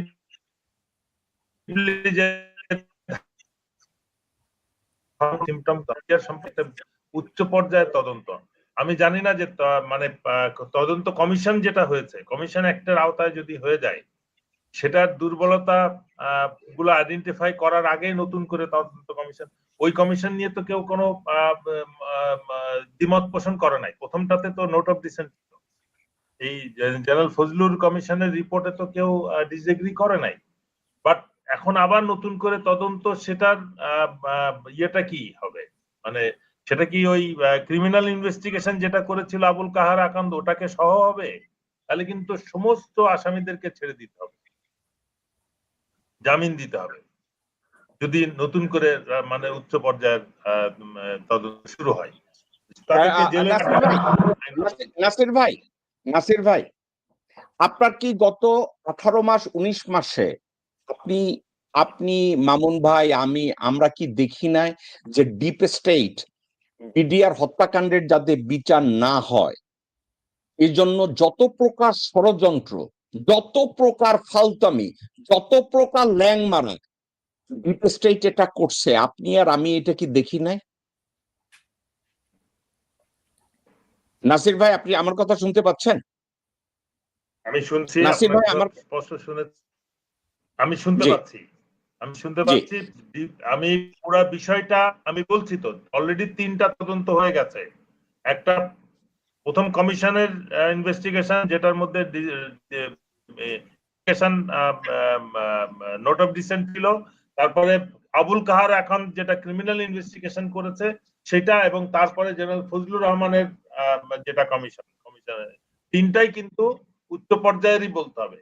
এরপরে আর কত উচ্চ পর্যায়ের ইনভেস্টিগেশন হবে এবং সেটা কি ইনভেস্টিগেট করবে, আমি বিষয়টি সত্যি কথা, ওকে, না না আমি বুঝলাম। আমি তদন্ত রিপোর্ট নিয়ে আমি কথা বলছি না, ফাইন, যে 3টা তদন্ত হয়েছে ফাইন, এটা তো কিন্তু আমি এই বিচার যে হবে না সেটারই লক্ষণ, আমি সেটা বলতে চাচ্ছি। এই বিচার নিয়ে যে এত দাবি, আমি বিডিআর এর ড্রেস এবং বিডিআর এর নাম দিয়ে আমি কি করব? যখন শহীদরা বেশি চিল্লাচিল্লি করছে, আমরা যখন বেশি চিল্লাচিল্লি করছি, একটা কমিশন গঠন করে দিয়ে শহীদ দিবস ডিক্লেয়ার করছে। আমরা শহীদ দিবস খাবো না, পড়বো না, মাথায় দিব, এই কথাটা তো খুব পরিচিত কথা। শহীদদের হত্যার কোনো বিচারের কোনো খবর নাই। এটা ষড়যন্ত্রকারী কারা, তাদের বিষয়ে কোনো সিদ্ধান্ত নাই। কিন্তু আমরা শহীদ দিবস পেলাম, এখন আমরা পেলাম বিডিআর এর নাম এবং ইউনিফর্ম। এগুলো দিয়ে শহীদ পরিবার কি করবে? আমার কলিগ যারা 57 জন মারা গেছে, আমি তাদের বিচার, হত্যার বিচার কি পাচ্ছি এই নাম দিয়ে? এটা বোঝার বিষয়। মানে মূল বিষয়টা হচ্ছে যে আসল জিনিসটাকে, আসল ক্রিমিনালদেরকে আড়াল করার জন্য আবার একটা তদন্ত প্রক্রিয়ার মধ্যে চলে যাবে দেশ, এবং এটা করতে করতে এমন সময় পার হবে যে মানুষ এটা ভুলে যাবে যে এটার বিচার চাইছিল। নাসির ভাই, এই বিডিআর হত্যাকাণ্ডের বিচার হতে দেয় না, এটা আমার মন্তব্য, আপনার না, মামুন ভাইয়েরও না। বিডিআর হত্যার বিচার বাংলাদেশের ডিপ স্টেট চায় না। এই কথাটা সত্য না এই কথাটা মিথ্যা? 100% সত্য। ওকে, তাইলে ডিপ স্টেট যদি তারেক রহমানকেই ক্ষমতায় বসায়, তাহলে তারেক রহমান বিডিআর হত্যার বিচার করবে এর কোনো কারণ আছে? যারা তারে ক্ষমতায় বসাইছে সে তাদের বিরুদ্ধে বিচার করবে? না না, এই নাম চেঞ্জ করে দিয়ে কি বোঝাতে চাচ্ছে? ইউনিফর্ম ফেরত দিয়ে নাম দিয়ে কি চাচ্ছে? ওই যে লাইলাহা, শহীদ মিনারে যাইয়া মোনাজাত ধরছে লাইলাহা। মানে আমার মনে হয় মানুষকে এত বোকা ভাবার কোনো কারণ নাই। ওকে, হাসিনা একটা স্ট্যাটিস্টিক্স দিছে 78% শিক্ষিত বাংলাদেশে, বাট শিক্ষিত কিনা সেটা পরের কথা। মানুষ কিন্তু আগের থেকে অনেক বেশি সচেতন। ওকে, আমি আপনার কাছে ব্যাক করব। মামুন ভাই, খুনি কি কখনো খুনির বিচার করে কিনা? ওয়াকার নিজে একজন অপরাধী, আর চারপাশে কয়েকজন জেনারেল আছে তারা অপরাধী, এর সাথে যোগ হয়েছে যে আন্তর্জাতিক অপরাধ ট্রাইব্যুনালে যারা ইন্ডাক্ট করছে 21 জন, তারা এই খুনিরা হচ্ছে ডিপ স্টেটের মেইন যোদ্ধা, তারা তারেক রহমানকে ক্ষমতায় বসাইছে। তাহলে আমি বা জেনারেল নাসির এবং দেশের জনগণ এবং বিডিআর হত্যাকাণ্ডে যারা মারা গেছে তারা সবাই মিলে যদি তারেক রহমানের কাছে বিচার চাই, do you think Tarek Rahman has that capacity or resources to bring that justice? আপনি কি মনে করেন নাকি সে জাস্টিস করতে পারবে, বিচার করতে পারবে? অসম্ভব, অসম্ভব। ব্যাপারটা হচ্ছে, দেখেন, সেই সময় এত সব ঘটনা ঘুরে তার একটা বিচার আইওয়াস করলো, বিডিআর এর নাম চেঞ্জ করে দিল, তারপর ইউনিফর্ম চেঞ্জ করে দিল। এখন যখন নাকি সবাই বুঝে গেছে এটা deep state control by Delhi, হ্যাঁ, তখন আবার ঠিক আছে আমরা তাড়াতাড়ি এটা করতেছি মানে এইটা 1 নম্বর এজেন্ডা করা। এটা একটা মানে সম্পূর্ণ আইওয়াশ, সেটা করতে পারবেই না, এটা মানুষ বুঝে। যেটা নাকি বলছেন যে হাসান নাসির ভাই, যে মানুষ এত বোকা না। একটা কথা আছে না যে old passion is better then new doctor. মানুষ সাফারিং এর মধ্য দিয়ে এত প্রতারণা দেখছে যে এখন আর কোনো নতুন করে প্রতারণা করার সুযোগ নাই। সেখানে আমি একটা কথা অ্যাড করব, যে আজকে আমাদের ভালো করা দেখা যাবে, ওই যে আপনি যেটা বললেন প্রথমে, যে তারেক সাহেবের কোনো অপশন ছিল, তুমি অ্যাকসেপ্ট করবা কি করবা না? আচ্ছা, আমি করলাম। এই কথা দিয়ে আমার হঠাৎ মনে পড়লো, আব্দুর রহমান ছিল যে একজন ভালো সাংবাদিক, নিউ নেশনে লিখতো এবং অবজারভারে লিখতো, হ্যাঁ, মারা গেছে, উনি একসময় ছাত্র নেতা ছিল ভাবমতি। তো উনি আমাকে একটা কথা বলছিল যে মঈন সাহেব যখন নাকি বুঝলো যে তারা ব্যাক করবে, তো খালেদা জিয়াকে প্রস্তাব করলো, ঠিক আছে যাওয়ার হয়েছে আমরা আপনাকে ফিরে দিই, তবে আমাদের কি হবে? তখন খালেদা জিয়ার একটু, যাই হোক, তার তো ওরকম ম্যাচিউরিটি যেভাবে ছিল তার মতো করে উনি বলছে আইনে যা হয় তাই হবে। হাসিনার কাছে আমরা সব এন্ডোর্স করে দিব। তো সেই যে একটা ভুলটা করছে, হ্যাঁ, আমি তার জায়গায় হইলে কুশলী হয়ে বলতাম আচ্ছা ঠিক আছে আগে পাওয়ারটা নিয়ে নেই, কেন খালেদা জিয়া তার পলিটিক্যালি অনেক শক্তিশালী ছিল। এখন সেই হিসাবে তারেক জিয়া তো সেরকম পার্টির প্রধান হইলেও পার্টি তো তার কন্ট্রোলে নাই, বুঝতে পারছেন? তো এখন হয়তো আপনি কি মনে করেন তারেক রহমান তার মা যে মিস্টেকটা করছে এই মিস্টেকটাকে কারেক্ট করে? হ্যাঁ, আমি ওইটাই মনে করতেছি। এখন তারেক এর অর্থ আপনি আশাবাদী যে তারেক রহমান হয়তো ক্ষমতাটা হাতে পাইছে, ধীরে ধীরে তার ক্ষমতা কনসলিডেট করে ভালো কিছু করবে। আপনি কি এইটা আশাবাদী? না, আমি আশাবাদী সেটা আমি এত তাড়াতাড়ি বলছি না ভাই, আপনি আশাবাদী হইলে দোষের কিছু না, আপনি আশাবাদী হইতেই পারেন, আমি আশাবাদী না। আমি বলছি সে যদি মনে করে যে ওই সময় যে আমার মা যে ভুলটা করছে আমি সেটা ভুল করব না, কিন্তু সেরকম ক্যাপাসিটি যদি তার থাকে, পার্টিটাকে যদি গুছায় যদি করতে পারে, মেবি তো ইটস টু আর্লি মন্তব্য করা। তবে এটা আপনার সত্য কি কথা। মনে হয় খালেদা জিয়া অনেক শক্তিশালী ছিলেন? এই খালেদা জিয়া আমির খসরুকে নিয়ন্ত্রণ করতে পারে নাই। হ্যাঁ হ্যাঁ, আমির আপনি খসরু বলছেন। খালেদা জিয়ার উল্টো গিয়া সব সময় কাজ করছে, খালেদা Exactly. জিয়ার বিরোধিতা করছে। ভারতে গিয়ে খালেদা জিয়ার এত বদনাম দিয়ে আসছে, খালেদা জিয়াকে আন্ডারমাইন কইরা একবারে ঠান্ডা মাথায় বলছে বিধবা খান কি, ওই আমির খসরু ভারতে গিয়ে বলছে। আস্তাগফিরুল্লাহ। এই খালেদা জিয়াকে এভাবে পোট্রে করছে, এবং খালেদা জিয়া এটা জানে। খালেদা জিয়া কতটা রাগ হইলে আমির খসরু সম্পর্কে কথা বলতে গিয়া বলছে যে তারে আমি কিন্তু তারে রিমুভ। মামুন ভাই, আমির খসরু ম্যাডাম খালেদা জিয়া একটা জিনিস ভালোভাবে জানতেন, ও হচ্ছে একটা সাপ, ও হচ্ছে সাপ। এবং এই কথা যেদিন সে বলছে আমির খসরুকে, ওই দিন খালেদা জিয়ার আর একটা কথা, নাসির ভাই এবং মামুন ভাই মনোযোগ দিয়ে শুনি, বেগম জিয়া এতটা দৃঢ় প্রতিজ্ঞ ছিলেন, সে আমির খসরুকে ভালোভাবে চিনেছে, সে আব্দুল আউয়াল মিন্টুকে ভালোভাবে চিনেছে। এখন একটা কথা বলবো, আপনারা দুইজনে আকাশ থেকে পড়বেন, আপনারা দুইজনই আকাশ থেকে পড়বেন। খালেদা জিয়ার কাছে খবর আসলো জগন্নাথ কলেজের সগিরের মাইরা ফালাইন হয়েছে। আপনি কি জানেন খালেদা জিয়ার নিচে হাত দিয়ে কি খবর পাইছে? সগিরের মারাইছে সাদেক হোসেন খোকা। বুঝতে পারছেন?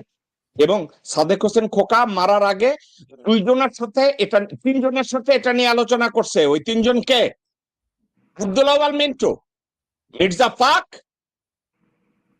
আরেকজন আছে ঢাকা মহানগরীতে গোরখোদক আব্বাস। এখন এই আমির খসরু, আমি আজকের রোজার মধ্যে গালি দেব না, আমির খসরু মাহমুদকে অর্থ ও বাণিজ্য মন্ত্রণালয় দেওয়া হয়েছে।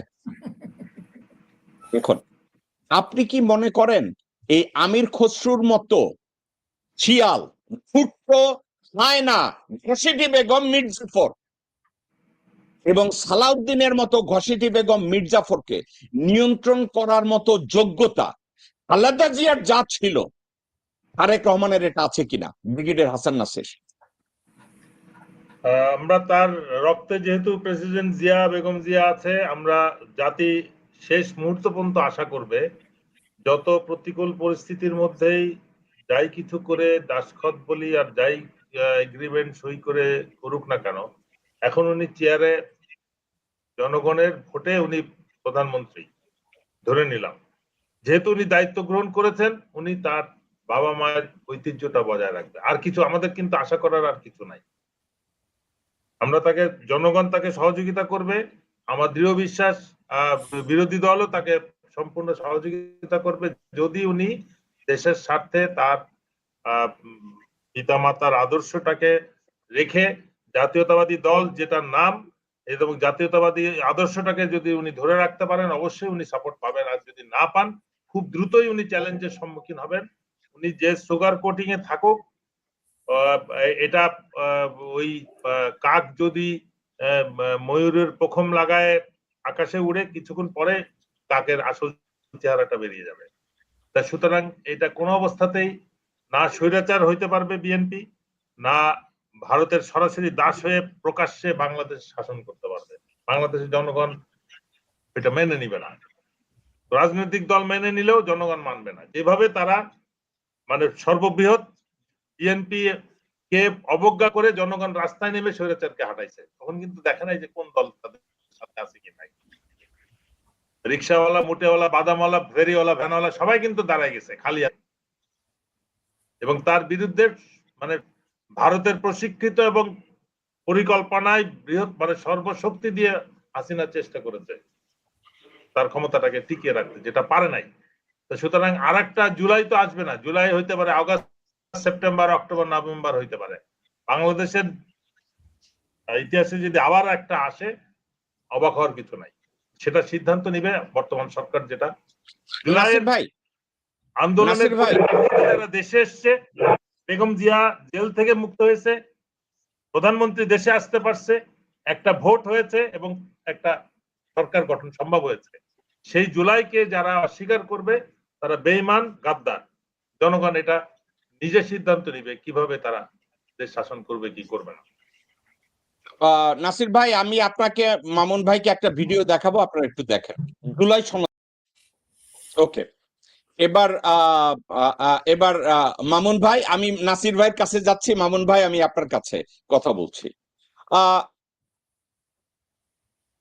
সত্যকে গ্রহণ করার মতো যোগ্যতা লাগে, সত্যকে গ্রহণ করার মতো হেডাম লাগে, সত্যকে গ্রহণ করার মতো ইমান লাগে। আমরা কার কথাকে কিভাবে মূল্যায়ন করব? আপনি কি মনে করতেছেন তার মাথা তার ল্যাজ নাড়তেছে, না ল্যাজ তার মাথা নাড়তেছে? কোনটা মামুন ভাই? ওই যে আপনি বললেন শেষেরটা, লেজ না নামাতে। কিন্তু আমি একটু বলে নেই, যেটা এটা দেখে যে আমার মনে হয়েছে কয়েকদিন যাবত আপনি এটা আমরাও দেখতেছি, এত বড় মকারি, এত বড় জুয়া চুরি, পাবলিকলি বলছে একটা, করতেছে একটা, এইটারে কোনোভাবে ক্ষমা করবে না। এবং এইটা ডিপ স্টেটও জানে, তাকে বেকায়দা ফেলবে। এবং তারেক জিয়া যেভাবে প্রকাশ্য বলছে আমরা জোড়াই সনদকে যেভাবে এটা আমরা করবো, এখানে সালাউদ্দিনও বলছে, এইটাকে মানুষ ভুলে যাবে? আমি মনে করি এটা তো প্রতিদিন একবার করে দেখানো উচিত, প্রতিদিন, এভরিডে। এবং আমাদের এই জুলাই অগাস্ট গণঅভ্যুত্থানে যে সেমি বিপ্লব হয়েছে, সেটা আমরা অর্ধ বিজয় বলতেছি, কিংবা ভারতকে পরাজিত করছি। এখানে মানুষের মূল মেসেজটাই ছিল ভারত আগ্রাসন বিরোধী একটি গণতান্ত্রিক সরকার। এই ব্যাপারে আমরা সব এক।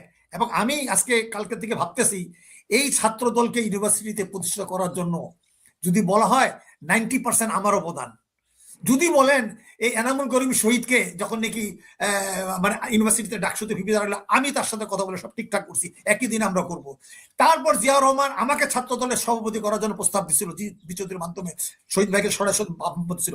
আমরা বহুত কষ্টে চেষ্টা করছিলাম যে এই বাকশালকে ঠেকানোর জন্য, স্বাধীন সমাজ রক্ষার জন্য শত প্রতিকূলের মধ্যে আমরা বিএনপিকে আমরা অ্যাকোমোডেট করছিলাম। এই জন্য না যে আমরা ক্ষমতা চাইছিলাম, নো। এখন আমার মনে হয় যে 65 ওয়ারের পরে, সিয়াটো সেন্টো চুক্তির পরেও আইয়ুব খান যখন দেখলো যে আমেরিকা থেকে কোনো সহায়তা পাই নাই, তো মাওলানা ভাসানীকে চীনে পাঠাইলো, রাষ্ট্রের প্রতিনিধি হিসেবে চীনে গেল। মাওলানা ভাসানীও বুঝতে পারছিল যে এই মুহূর্তে আইয়ুব খানের বিরোধিতা করাচ্ছে রাষ্ট্রটাকে বাঁচাও, অনেক কিন্তু ভুল বুঝছে। তো এখন আমার মনে হচ্ছে যে আমরা পড়ে গেছি ওইরকম একটা অবস্থা। আমাকে অনেকেই বলতেছে কি করব, কারণ আমার তো লাইবিলিটিস আছে মানসিক ভাবে, যে দেশকে আগে বাঁচাবো। আপনাকে বলছেন না জ্যাকব ভাই, যে আপনার সাথে আমার 70% একমত যে স্বাধীন সর্বদর্শ, ডিপ স্টেটকে আগে থামাও, পরে আমরা গণতান্ত্রিক জামাতে কত ছাড় দিবেন না ছাড় দিবেন পরে দেখবো। মামুন ভাই, এক সেকেন্ড শেষ করি। এইখানে যদি আমরা তারেক রহমানকে যদি আমরা মানে সহযোগিতা না করি, আমাদের দায়িত্ব থেকে আমরা করবো কেন করব? ওই যে কথা আছে না, মান না মান মে তেরা মেহমান, বুঝতে পারছেন? কারণ দেশে এখন কোনো অপোজিশন নাই। অপোজিশন মানে কি, আমি কালকে পর্যন্ত খবর নিছি আওয়ামী ভারতীয় বামরা কি যে খুশি, তো আওয়ামী লীগ আসতেছে। আমি বলছি বাম বলতে আমি ওদেরকে বাম বলি না, ওরা হলো ভণ্ড বাম। ওরা চাইছিল যে এখন জামাত বিরোধী কার্ড খেলবে, হ্যাঁ, এই ওরা ওই সুযোগে আছে। তাহলে মামুন ভাই আমি বুঝছি। এক সেকেন্ড, এখন বিএনপি চলে গেছে ক্ষমতায়, ওরা তো রাজপথে নামবে না। এখন আমাদের দরকার হয়েছে, এই যে মনে করেন সুলতান মোহাম্মদ মনসুর চলে গেছে, কিন্তু এখন আমানুল আমান, খায়রুল কবির খোকন, মিলন, এই যে দুদু, তারপর রিপন, এগুলো সব আমার হাতে তৈরি। এগুলো সব এরা এরা এরা প্যারিসে এসে বলছে মোহন ভাই আপনি ছিলেন আমাদের গাইড। এখন ওরা আমাকে বলতেছে বিভিন্ন খোঁজে আপনি তৈরি করেন, কারণ তারেক জিয়ার সাথে তো আমি রাজনীতি করি নাই, তারেক মায়ের সাথে রাজনীতি করছি বহুবার, এবং সামনে তর্ক লাগাইছি, যেটা নাকি পরে এই আমানুল্লাহ আমান আর রিপন আমাকে বলছিল মোহন ভাই আমরা তো ম্যাডামের চাকরি করি। সুলতান মোহাম্মদ একই বলছিল হাসিনা আর আমি তো চাকরি করি, আপনি তো খুব স্বাধীন। আমি কি, হ্যাঁ আমি একই ধারে একটা সংগঠনের পলিটিক্যাল পার্টির চিফ, মানে সদস্য ছিলাম। মামুন ভাই একটা কথা বলেন, আপনি একটা কথায় ঢুকছেন, আমি ওই কথাটাই আবার নাসির ভাইয়ের কাছে নিতে চাচ্ছিলাম। আমরা সবাই ৭১-এর ভক্ত, আপনিও ৭১-এর ভক্ত, আমিও ৭১-এর ভক্ত, এই নাসির ভাইও ৭১-এর ভক্ত। ৭১-এর প্রবক্তা যারা, ৭১-এর নিয়ন্ত্রক যারা, তারাই হচ্ছে বাংলাদেশের ডিপ স্টেট। তাইলে এই ডিপ স্টেট বা ৭১ এরা যদি নিয়ন্ত্রিত হয় অন্যের দ্বারা বা এদের নিজেদের প্রভুর দ্বারা, তাহলে আমাদের বাংলাদেশের এই যে আপনারা স্বাধীনতা স্বাধীনতা করেন, what is the fruit of our independence? আমরা এই ফ্রুটের স্বাদ এটা কি আমাদের মুখে ঢুকছে? আমরা কি আসলে স্বাধীনতা কখনো আমাদের মুখে ঠিক মতো দেওয়া হয়েছে, নাকি আমাদের মুখের মধ্যে এক নেলা ভাত দিয়া কইছে ভাত দিছি পানি দিতে পারবি না, পানি দেওয়ার পরে কইছে তুই গিলতে পারবি না? সাবজেক্টটা কি এরকম হইলো না? হ্যাঁ, পরপর দুইবার ছিনতাই হয়ে গেছে গা, ৭১ ছিনতাই হয়ে গেছে আমাদের বিজয়, এইবার ২৪০০ ছিনতাই হয়ে গেছে গা। ওকে, ফাইন। নাসির ভাই, আমি আপনার কাছে আসি। আহ মামুন ভাইয়ের এতক্ষণ আপনি কথাটা শুনছেন, কিন্তু আমি আর আপনি, আমরা মুক্তিযুদ্ধ বা রাজনীতি, আমি রাজনীতির মানুষ না, আমি রাজনীতি করিও না, আমি সাংবাদিকও না, আমি একজন হিউম্যান রাইটস অ্যাক্টিভিস্ট। আপনিও বর্তমানে চাকরি শেষ করার পরে আপনি বর্তমানে যে কাজগুলো করছেন, মূলত আপনি একজন সমাজসেবী হিসাবে কাজ করছেন, একজন সচেতন নাগরিক হিসাবে আপনিও কাজ করছেন। কিন্তু বাহ্যিক অর্থে একটা কথা, বাংলাদেশের মানুষ ৫৪ বছর স্বাধীনতা পাইছে, ৭১ নিয়ে পূজা করছে, মুক্তিযুদ্ধ নিয়ে পূজা করতে করতে মূর্তিরে ধ্যাপা বানায় দিছে। বাংলাদেশের মানুষ কি এখনো স্বাধীনতার কোন স্বাদ তারা পাইছে? স্বাধীনতার স্বাদ কোনটা নাসির ভাই? স্বাধীনতার স্বাদ হইতেছে একজন নাগরিকের পূর্ণ নাগরিক অধিকার ভোগ করা। বাংলাদেশে কি এই স্বাধীনতার নামের বস্তুর যে একটা টেস্ট আপনি মনে করেন কিনা পাইছে? আমরা কেন এটাকে পূজা করব? মানে কেন? আমি আমি আমি জাস্ট এমনি জানতে চাচ্ছি। আজকেরও বিডিআর হত্যার বিচার হইতে দিবে না ডিপ স্টেট। ডিপ স্টেট কারা? র কারা? ভারত নিয়ন্ত্রিত। ভারত নিয়ন্ত্রিত কোন জায়গায় আছে? মুক্তিযুদ্ধ যারা করছে। মুক্তিযুদ্ধ কারা করছে? মুক্তিযোদ্ধারা করছে। আর মুক্তিযুদ্ধের অর্থ কি? ভারতের পাচাটা। মানে আমার এই কথাটাকে কি রিঅ্যালাইন করার কোনো সুযোগ আছে নাসির ভাই? মুক্তিযুদ্ধটাকে মানে আমরা তো বরাবর ৭১ সালের পর থেকে দেখে আসছি বিভিন্ন সময় বাংলাদেশ স্বাধীনতা সার্বভৌমত্বের উপরে যতগুলো অ্যাটাক আসছে বিভিন্ন রকম ভাবে, সামরিক অভ্যুত্থান বলি আর যেটাই বলি, এবং সবসময় দেখা গেছে যে যারা মুক্তিযুদ্ধে অংশগ্রহণ করেছে তাদের দ্বারাই কিন্তু আক্রান্ত হয়েছে এই, এবং বিভিন্ন পর্যায়ে তারা আস্তে আস্তে এলিমিনেট হয়ে গেছে। যে ২-৪ জন সম্মান নিয়েছিল তার মধ্যে আমরা দেখলাম আওয়ামী লীগের সময় যে কল্যাণ পার্টির জেনারেল ইব্রাহিম, উনিও করলেন, এবং এই মুহূর্তে যিনি আলোচনার শীর্ষে তিনি মেজর হাফিজ। আর কোনো সম্মান করার মতো কেউ থাকলো না, যারা বেঁচে আছে তার মধ্যে আর আমি আর সম্মান করার কারো দেখছি না। সুতরাং এই যারা যুদ্ধে অ্যাকচুয়ালি অংশগ্রহণ করছে তাদের এই অবস্থা। আর যারা যুদ্ধের নামে যারা কলকাতায় আয়েসে জীবন কাটাইছে, বাংলাদেশের ব্যাংক লুট করে নিয়ে যে যারা আসছে এবং এসে মুক্তিযোদ্ধা ভাতা নিছে এবং দেশকে এভাবে লুটে পুটে খাচ্ছে, সবার একটাই হাতিয়ার হচ্ছে এই যে রাজনীতিবিদদের রাজনীতিতে শেষ কথা বলে কোনো কথা নাই। মানে তারা যে কথা, আপনি যে ভিডিওটা দেখালেন, যে এই কথাটা মানতে হবে এমন কোনো নাই, কিন্তু পাবলিক কিন্তু এখন আর ওই কথা শুনতে রাজি না। তারা কিন্তু এই ডায়লগটাকে ডিকশনারি থেকে, পলিটিক্যাল ডিকশনারি থেকে ফেলে দেওয়ার পক্ষে। এরকম কোনো কথা হবে না, তুমি যেটা বলবা ওইটা তুমি মানবা, এটা আমরা এনশিওর করবো, আর না হলে তুমি থাকবা না। এখন কিন্তু জনগণ ওই পর্যায়ে চলে গেছে, এবং যার পরিপ্রেক্ষিতে ওই যে চাঁদাবাজদের রাস্তায় ধরতেছে, চাঁদাবাজ দোকান ভাঙতে আসতেছে, তাকে ধরে পিটায় হাত পা ভেঙে পুলিশে দিয়ে দিচ্ছে। এই পরিস্থিতিতে এটাকে আপনি মব জাস্টিস বলেন আর যাই বলেন, প্রকৃত অর্থে যখন আইনের শাসন কাজ করে না, যদি একজন মনে করে যে আমি পুলিশের কাছে গেলে বিচার পাবো না, তখন সে কিন্তু নিজের হাতে আইনটা তুলে নেয়।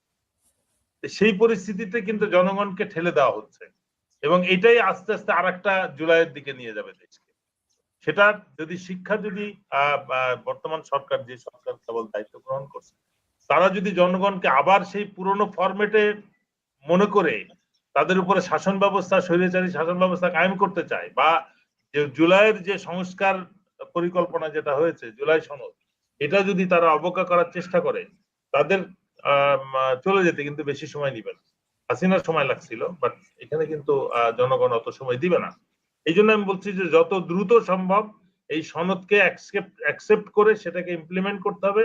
সেটা শুধু রাজনৈতিক বক্তৃতায় ভোট নেওয়ার জন্য মঞ্চে দাঁড়িয়ে বক্তৃতা না, এটাকে অক্ষরে অক্ষরে পালন করে জনগণকে কনভিন্স করতে হবে যে হ্যাঁ, এটা আমরা জুলাই বিপ্লবকে মনে প্রাণে ধারণ করি এবং যে সংস্কার বা যে পরিবর্তন দেশে প্রয়োজন, শাসন ব্যবস্থায় যে পরিবর্তন প্রয়োজন, সেটাও প্রয়োজন।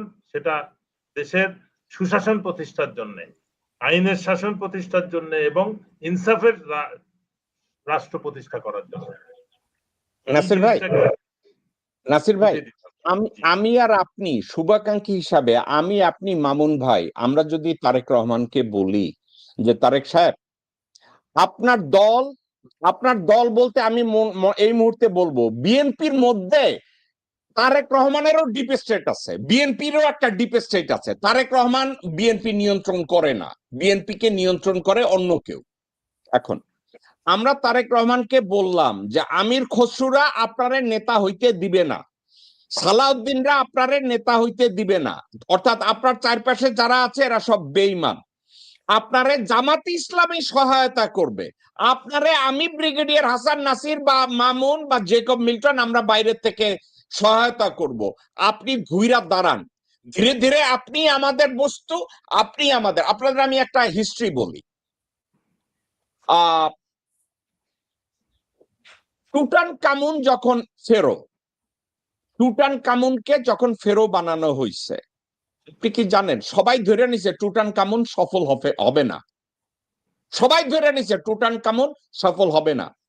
তো সবাই টুটানকামুনের কাছে যখন কইছে যে তুমি সফল হইতে গেলে তোমার বুঝতে হবে যে মিশরের রাজপ্রাসাদে যারা আছে এরা সবাই তোমার শত্রু, আর তোমার মিত্র হবে আমুন মন্দিরের পুরোহিতরা। টুটানকামুন টের পাইছে আমুনের মন্দিরে যারা আছে তারাও তার শত্রু। তখন টুটানকামুন সিদ্ধান্ত নিল যে না আমি প্রাসাদের লোকজনকে বিশ্বাস করি, না মন্দিরের লোকজনদেরকে বিশ্বাস করি। সে বাইরে গিয়া ধীরে ধীরে কাদেরকে বিশ্বাস করবে সে খুঁজে নিয়ে রাজত্ব করছে। এখন আমি হিস্ট্রিটা কইছি টুটানকামুনের। আমি আপনি আর মামুন ভাই মনে করি কি না যে আমাদের Tarique Rahman he can perform as Tutankhamun, আপনার ওই আস্থাটা তারেক রহমানের উপরে আছে কিনা?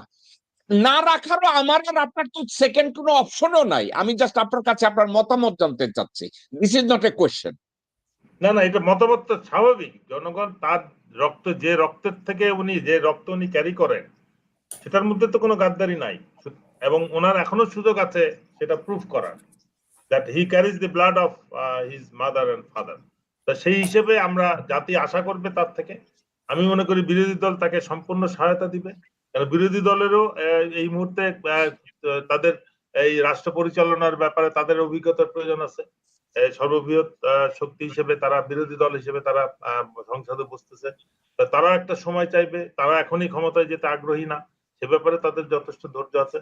আমি মনে করি এইটা একটা সুযোগ যেটা প্রধানমন্ত্রী বা তার মন্ত্রী পরিষদ দরকার হলে প্রয়োজনে বদলি করে, আপনি যেটা বললেন, সংশোধন করে যারা জুলাই আন্দোলনকে যারা বুকে ধারণ করবে তাদেরকে নিয়ে পরিবর্তনটা, সংস্কারটা নিশ্চিত করবেন, তাহলেই কিন্তু আবার উনি ফেরত আসতে পারবেন। নাহলে ওনার পতন হলে কিন্তু তার ফেরত আসার কোনো সুযোগ থাকবে না। যেভাবে নাসির ভাই, আপনি কি মনে করেন তারেক রহমানকে যদি বিরোধী দল সাপোর্ট দেয় আর ডিপ স্টেট তার এগেনস্টে যায়, আপনি কি মনে করেন জামাতে ইসলামী অর্থাৎ বিরোধী দল এবং তারেক রহমান এবং তার শুভাকাঙ্ক্ষী এবং দেশপ্রেমিকরা তারা কি সার্ভাইভ করবে ডিপ স্টেটের সামনে? আমার কাছে আমার দৃঢ় বিশ্বাস পারবে, কেন জনগণ মানে 16 কোটি 18 কোটি জনগণ তার সাথে আছে। ডিপ স্টেটের সেকেন্ডের মধ্যে উধাও হয়ে যাবে। তারা তো একটা মানে ফলস একটা স্ট্রেংথের উপরে দাঁড়ানো, তাদের নৈতিকতার কোনো শক্তি নাই, তাদের দুর্নীতিগ্রস্ত একটা শক্তি, একটা অপশক্তি বলা যেতে পারে। সুতরাং তাদের ক্ষমতাটা খুবই ক্ষীণ এবং শো করে বেশি, বাট ভিতরে কিন্তু ফাঁপা। তো সুতরাং সেটাকে ওভারকাম করা কোনো ব্যাপারই না, বাট সাহস প্রধানমন্ত্রী থাকতে হবে, বা তার সাথে যারা প্রকৃত শুভাকাঙ্ক্ষী আছে। আমি জানি যে তারা একেবারে খুব ঘনিষ্ঠ নিরাপত্তার সাথে জড়িত। তারা ওই আপনি জুলাই মাসে দেখেন ওই শহীদ মিনারে প্রেস ক্লাবে আমার ডান পাশে বাম পাশে তারা ছিল, তারা কিন্তু এখন তারেক রহমানের সাথে। সুতরাং উনি যে জুলাই বিপ্লবের বিপক্ষে আমি এটা বলছি না, বাট ওনার সাথে যারা আছে তারা কেউ, অনেকে হয়তো আছে যারা এটাকে মানে না ওই ডিপ স্টেটের কারণে। তো তাদেরকে যদি উনি কেয়ারফুলি প্রোটেক্ট, তাদের থেকে উনি নিজেকে প্রোটেক্ট করতে পারেন, আর ওই যারা আন্দোলনের সাথে ছিল, যারা বাংলাদেশ নতুন বাংলাদেশ চায়, তাদেরকে যদি উনি কাজে লাগান তাহলে অবশ্যই একটা পজিটিভ চেঞ্জ আমরা দেখব এবং ভালো কিছু দেখব। ওকে, মামুন ভাই, আপনি কি নাসির ভাইয়ের সাথে একমত? নাসির ভাই মনে করে যদি বর্তমান বিরোধী দল এবং দেশের জনগণ যদি তারেক রহমানকে সাপোর্ট দেয়, আপনি কি মনে করেন কিনা যে ডিপ স্টেট যেটা আছে সরকারে এবং বিএনপির মধ্যে যে ডিপ বিএনপি আছে সেখান থেকে তারেক রহমান কি সার্ভাইভ করে উঠবে? আপনি কি মনে করেন সে সফল হইতে পারে? এখন ওই যে একটা কন্ডিশন দিলেন, আমরাও বললাম যে আজকে মাওলানা ভাসানীকে জিয়াউর রহমান বুঝতে পারছে যে সে একা জনমত আন্তর্জাতিকভাবে ফারাক্কা নিয়ে জাতিসংঘে যেতে পারবে না। মাওলানা ভাসানীকে লং মার্চে প্রত্যক্ষভাবে পরোক্ষভাবে জিয়াউর রহমান ফিডব্যাক দিয়েছে। মাওলানা ভাসানীও বুঝতে পারছে এই মুহূর্তে জিয়ার হাতকে শক্তিশালী করতে হবে, পাওয়ার শেয়ার না করেও। এখন আমার মনে হচ্ছে যে আবার ধরেন 60 বছর রাজনীতি দেখলাম, নিজে মুক্তিযুদ্ধে ছিলাম, যা কন্ট্যাক্ট আছে কয়েকশো জাতীয় নেতাকে আমি চিনি, তারাও আবার চিনে। এখন আমরা তো একবার ক্ষমতায় যাইয়া হাজার হাজার কোটি টাকা নিয়ে করি নাই, আমাদের লোকগুলো সব বিএনপি হয়ে গেছে, সব চলে গেছে, তারপর কিছু কিছু আছে। এখন আমাদের কর্তব্য হলো প্রবাসে, দেশে, মিল্টন ভাই আপনি সহ এবং দেশে যারা যারা মানে এই যে হাসান নাসির ভাই উনিও মুক্তিযুদ্ধের ধারাবাহিকতা থেকে আসছেন, কিংবা যারাই হোক না কেন, আমরা যারা মুক্তিযুদ্ধের পজিটিভ গুলো অন করে আর মুক্তিযুদ্ধের নামে যারা মুক্তিযুদ্ধের চেতনা ব্যবসা করছে আমরা ওদেরকে সমর্থন করি না। কাজেই ধর্মের সাথে মিলানো যাবে না। এই যে যে এখন যে মামুন ভাই বিষয়ের মধ্যে থাকেন, বিষয়ের মধ্যে থাকেন। আমি যে প্রশ্ন করছি ওইটাই বলছি, এটা সম্ভব যদি আমরা প্রায়োরিটি দেই। দলের ক্ষমতায় গেলাম কি গেলাম না সেটা বড় কথা না, স্বাধীনতা সর্বত রক্ষাটা দিল্লির ডিপ স্টেট এবং ওদের যে ভিতরে দলের মধ্যে যে ডিপ স্টেট আছে এইগুলোকে যদি আমরা পরাজিত করতে পারি তাহলে অবশ্যই আমাদের আবার রিঅর্গানাইজ হতে হবে। আগামী 6 মাসের মধ্যেই আমাদের রিঅর্গানাইজ হতে হবে, এর বেশি সময় নেওয়া যাবে না। ওকে, আমি একজনের একটা কথা শোনাবো, এটার উপরে আপনাদের মন্তব্য চাইবো। বাংলাদেশে ব্যবসা করার জন্য মানে এই ন্যারেটিভ বা এই কালচারটা কি এইভাবে যে সে জালিয়াতি করছে, ধরা পড়ছে এবং ধরা পড়ার পরে তার দোকান বন্ধ হয়েছে, এখন তারেক রহমান বা বিএনপির দৃষ্টি আকর্ষণের জন্য এখন জামাতের উপরে চড়াও হয়েছে। আমি যদি বিষয়টাকে এভাবে বলি, নাসির ভাই আমি আপনার কাছে পরে জিজ্ঞাসা করব, আমি মামুন ভাইকে জিজ্ঞাসা করব, মানে তাইলে আপনি দুর্নীতি কইরা, চুরি কইরা, চাকরি কইরা, বেশ্যাবৃত্তি কইরা, সুগঠিত কইরা এই রোজার মধ্যে তাকে মাগি বলবো, তাতে তো আমার রোজা হালকা হবে। এখন এখান থেকে বাঁচার জন্য জামাতের নিবন্ধন আমার বাতিল চাইতে হবে। বিষয়টাকে কিভাবে দেখবেন অ্যাডভোকেট কাজী আব্দুল্লাহ আল মামুন? এই ব্যক্তির নাম আমি এখানে দেখি টনি না শনি, কোন গোলালো আমি বুঝি না কি নাম। আমার ব্যাপারটা হচ্ছে যে এখন এরকম একটা অবস্থা দাঁড়ায় গেছে যে আপনার হয় আপনি জামাতকে সমর্থন করবেন, নাইলে বিএনপি কে অপোজ করবেন, কিংবা এরকম একটা দাঁড়াচ্ছে। কিন্তু বিষয়টা ওই জায়গায় না। এখন এই মহিলাকে নিয়ে যদি এখন আমরা রাজনীতির কথা বলি, তাকে গুরুত্ব বেশি দেওয়া হয়। এখন প্রশ্ন সেখানে, প্রশ্নটা হলো তাকে দিয়ে যদি এখন জামাতের বিরুদ্ধে আন্দোলন করানো হয়, বিষয়টা তো এখন এটা না। নির্বাচনের পক্ষে যা মামুন ভাই আপনি কি ভুলে গেছেন বিএনপি কে এবং জিয়াউর রহমানকে ছোট করার জন্য মমতাজ নামের এক পতিতাকে পার্লামেন্টে নিয়ে বলা হয়েছে, আমি মনে করছি জিয়ার নাম শহীদ জিয়া, পরে উনি শহীদ হইলে মইরা যায়। আপনি কি এটা দেখেন নাই? হ্যাঁ দেখছি। তাইলে এই বেশ্যা মহিলাকে যে ব্যবহার করা হবে না আপনি কেমনে জানেন? না, আমার কথা হচ্ছে এদেরকে তো ব্যবহার করছে রাজনীতিগত ভাবে, আমিও তো ল্যাঙ্গুয়েজটা আমি করলাম না, কিন্তু এটাকে আমল দেওয়া যাবে না এই মুহূর্তে। এইসব বিতর্ক করে ভারত চাবে যে আমাদের ভিতরে এটার ভিতর মানে ইসে রাখা, আবার ওই ন্যারেটিভ, হ্যাঁ জামাত খেদাও, জামাত রাজাকার, 71।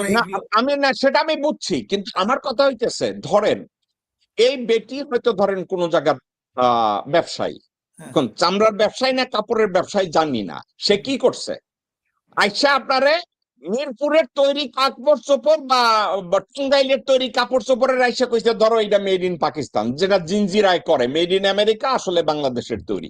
এই বেডিও তাই করছে।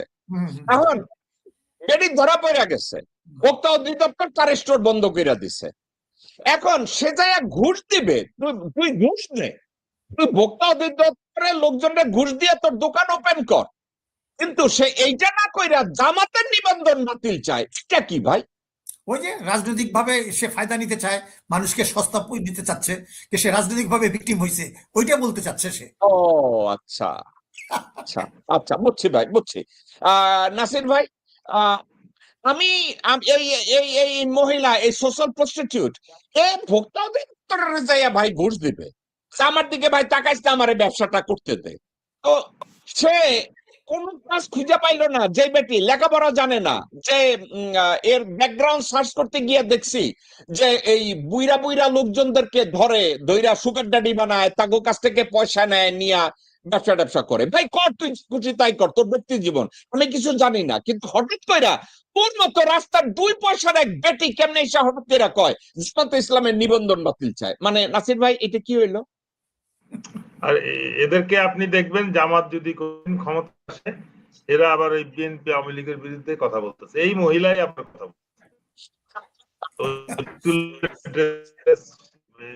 Right, right, right. করে আসে আবার কথা বলবে। সুতরাং যে চরিত্রটা বলছেন ওইটাই। তো সুতরাং কোথায় কি বলতে হবে, কাকে কি বললে কি স্বার্থ উদ্ধার হবে,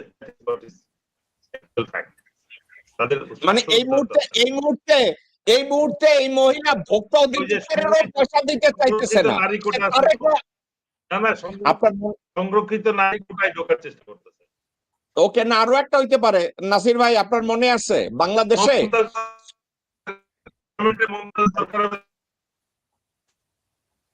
হাসান নাসির ভাই, আপনার একটা কথা মনে আছে কিনা, উত্তরের কোন জায়গা থেকে হরিমণি না কেরিমণি না পরিমণি এই নামে কোন এক বেডিরে অ্যারেস্ট করছে।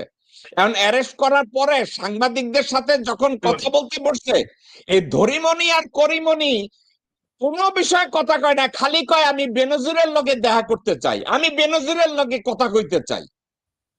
এখন এই বেটি এই যে জামাতের নিবন্ধন বাতিল চাইছে, সে কি এখন বলা বাকি আছে আমি তারেক রহমানের কোলে বসতে চাই, বিএনপির কোলে বসতে চাই? আসলে কাহিনীটা কি এইটা বলতে গিয়া জামাতের নিবন্ধনের কথা ভুলে বইলা ফেলাইছে নাকি? আপনার কি মনে হইতেছে? মমতাজের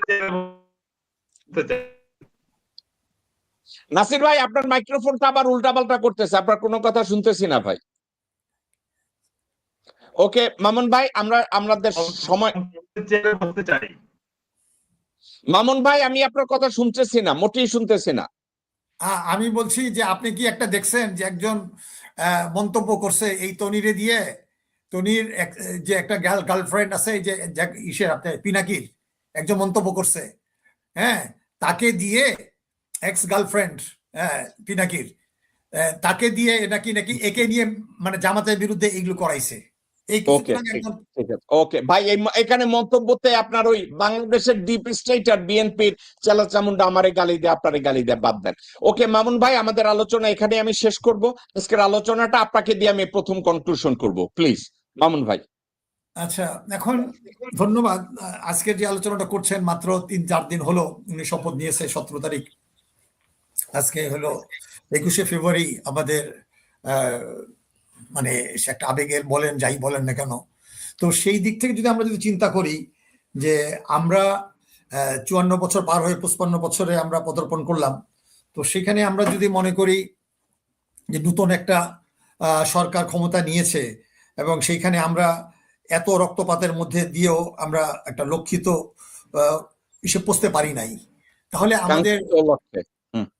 আমরা কি বলতে পারি না যে বারবার আমরা আন্দোলন করব এবং আমাদের আন্দোলনের ফসল আরেকজন নিয়ে যাবে?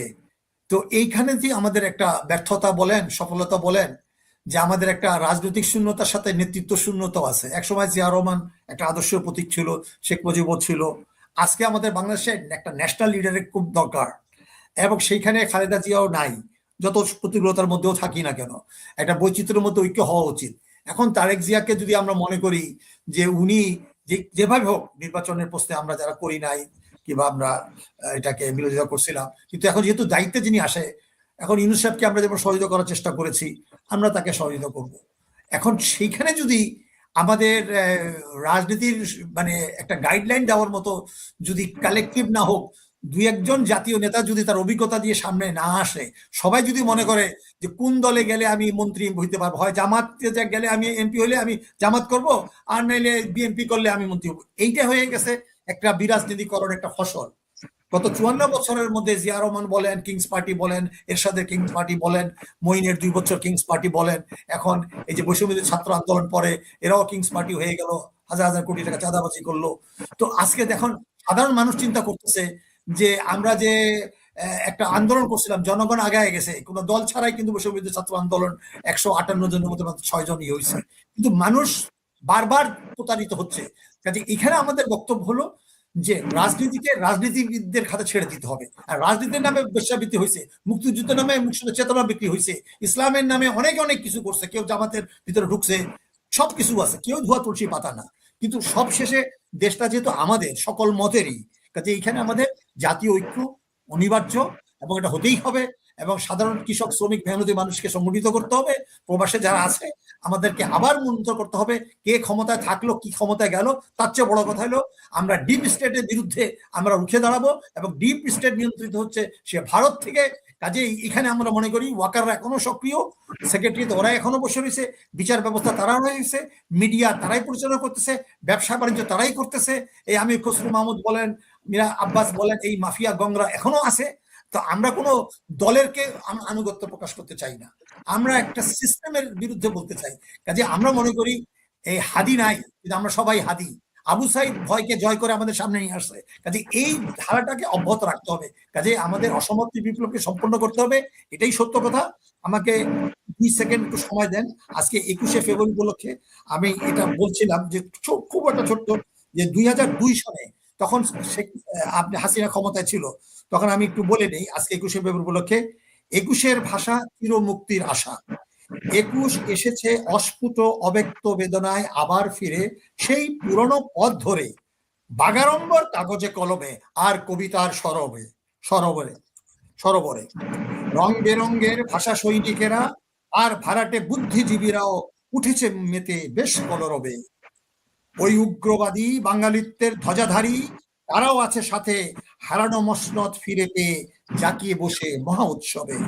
বাংলা মায়ের সন্তানেরা এখনো তো পায়নি তাদের ভাব প্রকাশের ভাষা, কৃষকের, শ্রমিকের আর খেটে খাওয়া মানুষের স্বপ্ন পূরণের আশা। বাংলার অধিবাসী বাঙালি সে গাইবে না শুধু তার একার মুক্তির গান, সকল ভাষায় সে গাইবে সকল জাতির জাগরণের গান।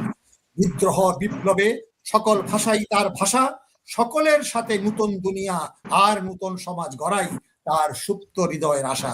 21-এর ভাষা সে তো চির বিদ্রোহের, চির মুক্তির আশা। তো এই কথাটা আমি এই জন্য বলছি, এইটা হলো জাতিসংঘে যখন নাকি আন্তর্জাতিক রাষ্ট্রভাষা হলো, এটা আমি ইউনেস্কোতে এটা দান করছিলাম, এটা ইউনেস্কোতে আমি ডিস্ট্রিবিউট করছিলাম, বাংলাদেশে এমবেসি আলোচনা হচ্ছে, এটা খুব আলোচিত কবিতা। তো আজকে আমরা 21-এর যে স্পিরিটটা ছিল সেখান থেকে আমরা সরে গেছি, 71-এর স্পিড থেকে সরে গেছি, 24-এর স্পিড থেকে সরে গেছি, আমরা হাদির অসমাপ্ত কাজ থেকে আমরা সরে গেছি। আবু সাইদ যে বুক পেতে দিল, যে বুকের ভিতরে অনেক ঝড়, বুক পেতে গুলি কর। তো আমার এই কথা হলো যে আন্দোলন চলবে যতক্ষণ পর্যন্ত অসমাপ্ত জাতীয় গণতান্ত্রিক বিপ্লব সম্পন্ন না হবে। জাতীয় ঐক্য আমাদের করতেই হবে, ক্ষমতায় যেই থাকুক না কেন। যদি তারেক জিয়া মনে করে যে স্বাধীনতার সর্বমত্র ব্যাপারে জনগণের সহায়তা চায় আমাদের সাথে, আমরা অবশ্যই সহযোগিতা করবো। ধন্যবাদ। নাসির ভাই, আপনার কাছ থেকে আমরা কনক্লুশন শুনবো প্লিজ। ধন্যবাদ। আমি আমার একই কথা, সরকার বা সরকারে যারা আছে হাসিনা পতনের কারণে, এবং সেটা সম্ভব হয়েছিল জুলাই আন্দোলনের পরিপ্রেক্ষিতে। সুতরাং জুলাই আন্দোলনকে যদি এই সরকার ধারণ না করে, তাহলে সরকারেও সফল হওয়ার সম্ভাবনা খুব কম। যতই বলি আমরা ডিপ স্টেট এবং different form of deep state যতই হোক, আর একটা ট্রান্সফরমেশন হচ্ছে। জনগণ এখন আগের থেকে অনেক বেশি সচেতন। সুতরাং এখন আর কোন রাজনৈতিক দলের উপরে জনগণ নির্ভর করবে না। যদি তারা মনে করে যে তাদের মনের আশা বা যে সরকার এসছে এই আন্দোলনের পরিপ্রেক্ষিতে তাদের বুকের রক্ত, তাদের পঙ্গুত্ব, তাদের অসহায়ত্বর বিনিময়ে যে সরকার ক্ষমতায় এসছে, তারা তাদের মনের আশা পূরণ করছে না, তাহলে আবার তারা রুখে দাঁড়াবে। আমি আশা করব সরকার জিনিসটা বুঝতে পেরে কোন রকম সুগার কোটিং, কোন রকম ভণ্ডামি, কোন রকম প্রতারণা ছাড়াই জনগণের ইচ্ছাকে পূরণ করবে, আমি এই আশা করবো। ধন্যবাদ। ওকে, জেনারেল হাসান নাসির এবং অ্যাডভোকেট কাজী আব্দুল্লাহ আল মামুন, আপনাদের দুইজনের প্রতি আমি কৃতজ্ঞ। আপনাদেরকে ধন্যবাদ জানাচ্ছি, মোবারকবাদ জানাচ্ছি। অনেক ভালো আলোচনা করেছেন আপনারা। ইনশাল্লাহ আগামীতে অন্য কোনো বিষয় নিয়ে আপনাদের সাথে খুব শীঘ্রই আবার দেখা হবে। আমি এবার কনক্লুড করব, আপনারা চাইলে আমার সাথে থাকতে পারেন। দর্শক শ্রোতা, এই ছিল আমাদের শো। একটা কথা বলি, 1948 সালে পাকিস্তানিরা আমাদের এই ভাষা আন্দোলন নিয়ে আমরা আন্দোলন করেছি। আমাদের ভাষা, মাতৃভাষা কেড়ে নিতে চায়, এই ধরনের একটা ধুয়া তোলা হয়েছিল। মামুন ভাই যেমন কবিতা লেখে, আমাদের দেশে লক্ষ লক্ষ কবিতা লেখা হয়েছে 21শে ফেব্রুয়ারি নিয়ে, কিন্তু এই 21শে ফেব্রুয়ারি নিয়ে কেউ একটা সত্য কথাও কেউ বলে নাই। আপনাদেরকে আমি বুঝায় বলি বিষয়টা কি। 1971 সালের 16ই ডিসেম্বর বাংলাদেশ স্বাধীন হয়েছে। স্বাধীন হওয়ার সাথে সাথে সন্তুলার মারে দিয়ে পার্বত্য চট্টগ্রামে সশস্ত্র বিদ্রোহ শুরু করায় দিল কে? ভারত। 1948 সালে বা 52 সালে যে ভাষা আন্দোলন আপনারা করেছিলেন, এটা ছিল ভারতের প্রথম ষড়যন্ত্র, পাকিস্তানকে অস্থিতিশীল করার জন্য। যেটা নিয়ে আমার বাবা কবিতা লিখছে, আমার দাদা কবিতা লিখছে, মামুন ভাই কবিতা লিখছে, হাজারো কবি সাহিত্যিকরা কবিতা লিখছে, কিন্তু কেউ একটা বারের জন্য বলে নাই পাকিস্তানের স্বাধীনতার পরে পূর্ব বাংলাকে অস্থিতিশীল করার জন্য এটা ছিল ভারতের প্রথম ষড়যন্ত্র। আপনারা পছন্দ করবেন না, বিশ্বাস করবেন না, স্টাডি করেন। পূর্ব বাংলায় ভারতের আধিপত্যবাদ বিস্তারে প্রথম ষড়যন্ত্র ছিল এই ফেব্রুয়ারি মাস, 21শে ফেব্রুয়ারি। ঠিক একইভাবে পার্বত্য চট্টগ্রামে সশস্ত্র বিদ্রোহ যেভাবে স্বাধীনতার পরপরই শুরু করেছিল। যাক, এই ইতিহাস নিয়ে আর বিতর্কের মধ্যে যাব না। তবে একটা কথা বলি, ভাষা আন্দোলন সম্পর্কে আমার সিম্পল একটা মতামত আছে। কায়েদে আজম মোহাম্মদ আলী জিন্না এবং তার সরকার এই বিষয়টাকে মিসহ্যান্ডেল করছে। এক। দুই, কায়েদে আজম মোহাম্মদ আলী জিন্না অথবা পাকিস্তানি শাসকরা এই কথা বলে নাই যে তোমরা বাংলায় কথা বলতে পারবা না। শুধু কি বলছে, উর্দু হবে পাকিস্তানের রাষ্ট্রভাষা। এর অর্থ এইটা বলে নাই যে তুমি বাংলায় কথা বলতে পারবা না বাংলাদেশে। আমরা চৌধুরা এই জিনিসটা বুঝি নাই। ভারতে হিন্দি ভাষা রাষ্ট্রীয় ভাষা, কিন্তু ক্যালকাটায় কি বাংলা বলে না? গুজরাটে কি গুজরাটি বলে না? কেরালায় কি কেরালা ভাষা বলে না? মাদ্রাজে কি মাদ্রাজি ভাষা বলে না? তখন মূলত উদ্দেশ্য ছিল সদ্য স্বাধীন হওয়া পাকিস্তানে তা অস্থিতিশীল পরিস্থিতি তৈরি করে যদি পাকিস্তানকে পদদলিত করা যায়। এটা ছিল ভারত পাকিস্তানের বিরুদ্ধে পূর্ব বাংলায় ভারতীয় আধিপত্যবাদের ষড়যন্ত্র। আমার বাবা যেমন বুঝে নাই, মামুন ভাইরাও তেমন বুঝে নাই, বুদ্ধিজীবী এবং চুতিয়াজীবী এবং চুক্তিজীবীরাও এগুলো বুঝে নাই। বাস্তবতা এটা। তারপরেও ভাষার জন্য যারা ভয়েস রেজ করেছে, এটা ছিল একটা দাবি, কিন্তু দাবিটা পোড়ায় কেউ ঢুকে নাই। কেন ঢুকে নাই? তারা দাবিটাকে বুঝেই নাই। পাকিস্তানের রাষ্ট্রভাষা উর্দু, ভারতের রাষ্ট্রভাষা হিন্দি, কিন্তু ভারতের কনস্টিটিউশনে অথবা পাকিস্তানের কনস্টিটিউশনে কোথাও লেখা নাই যে অন্য স্টেটে বেলুচ ভাষা ব্যবহার করা যাবে না, পশতু ব্যবহার করা যাবে না, গুজরাটি ব্যবহার করা যাবে না, মাদ্রাজি ব্যবহার করা যাবে না। তাইলে আমাদের যে চৌধুরা এটা বুঝে নাই।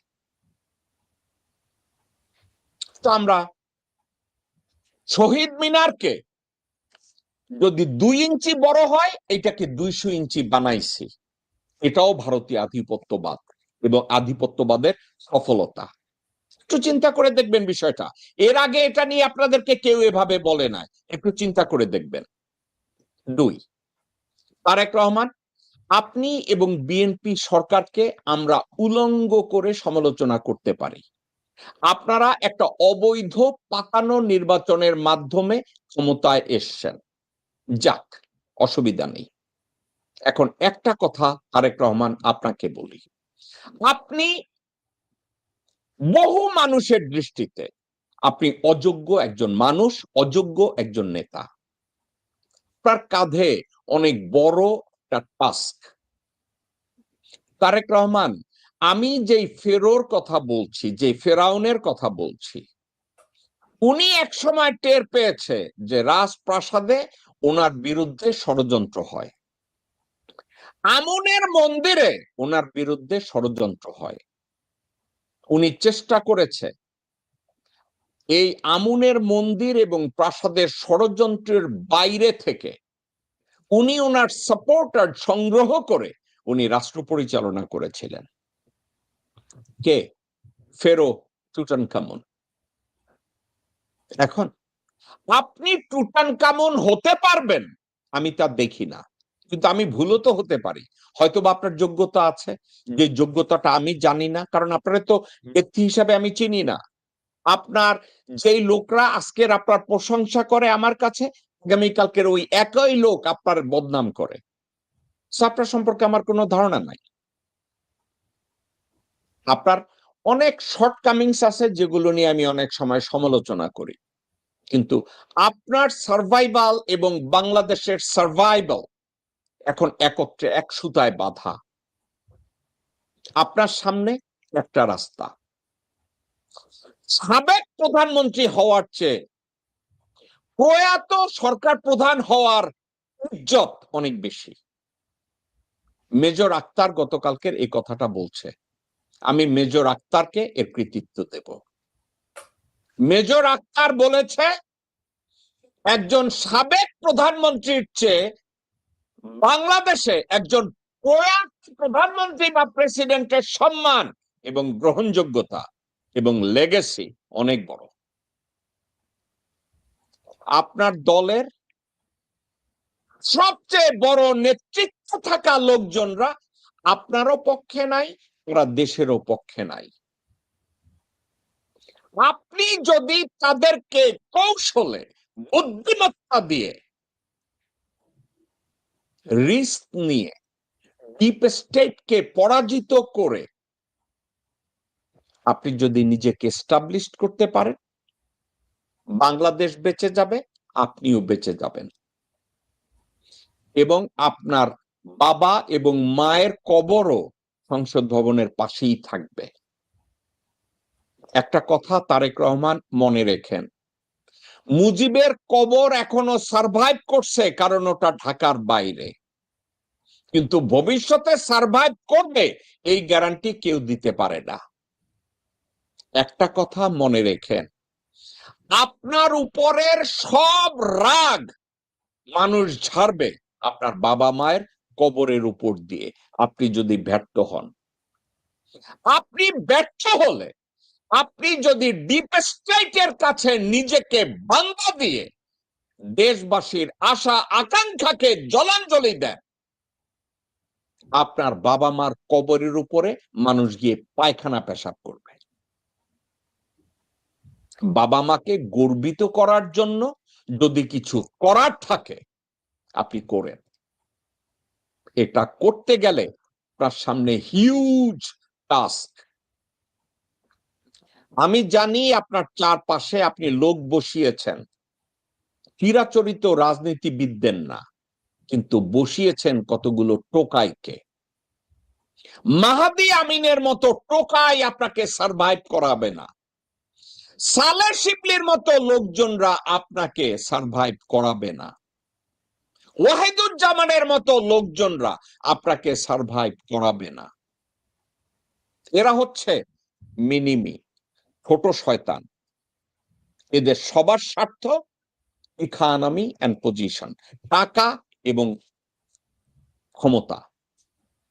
এরা আপনার কাছে গেছে ক্যারিয়ার বিল্ড আপ করার জন্য অ্যাজ এ ইবলিস, কিন্তু আপনার আপনার বুকের উপরে দাঁড়িয়ে যারা গলা কাটবে, মীর জাফর, মীর কাসিম, মীর মদন, এরা কারা জানেন?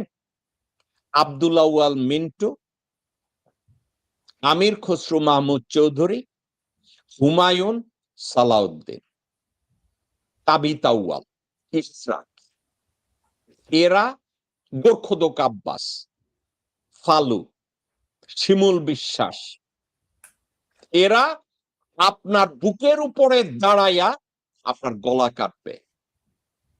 আপনার মনে আছে তো সিরাজউদ্দৌলার মেয়েকে কেমনে তারা মেরে ফেলেছিল? আপনার মেয়েকে মারার আগে তারা ধর্ষণ করবে, এবং পাশে দাঁড়িয়ে দাঁড়িয়ে মাহাদি আমিনের মতো লোকজনরা, হুমায়ুন কবিরের মতো লোকজনরা, সানির মতো লোকজনরা যখন ওই বাচ্চারা আপনার মেয়েকে ধর্ষণ করবে, তাকে বাঁচানোর বদলে পাশে দাঁড়াইয়া তারা হাততালি দিবে। You take it. এই কথাগুলো বলার সাহস, মেধা, যোগ্যতা স্যাডাম দেশে কারো নাই। দর্শক শ্রোতা, এই ছিল আমাদের শো। আগামীকালকে বাংলাদেশ সময় রাত 10টায় আপনাদের সামনে আমার সিন্ডিকেটেড টক শো নিয়ে doctor Mujib, doctor Mamun, doctor Masud এবং নিরু এস নীরা, ওনাদের তিনজনকে নিয়ে আমার সাপ্তাহিক অনুষ্ঠান, রোববারের অনুষ্ঠান, বাংলাদেশ সময় রাত 10টায় আপনাদের সাথে আমি কথা বলবো।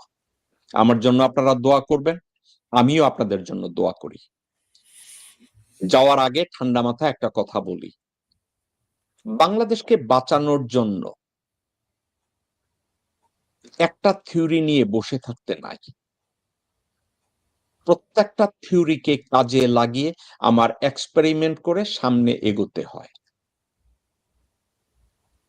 আপনি বিএনপি করেন এর জন্য আপনি খারাপ, আমি এ কথা বলছি না। আপনি আওয়ামী লীগ করেন আপনি খারাপ, আমি এ কথা বলছি না। কারণ আমি যদি না জেনেই বলি আপনি খারাপ, then I'm not utilizing my own brain. আমি আব্দুল্লাহ আল মামুনের সাথে দ্বিমত পোষণ করছি ব্যাপারে। ওনাদের রাজনৈতিক দল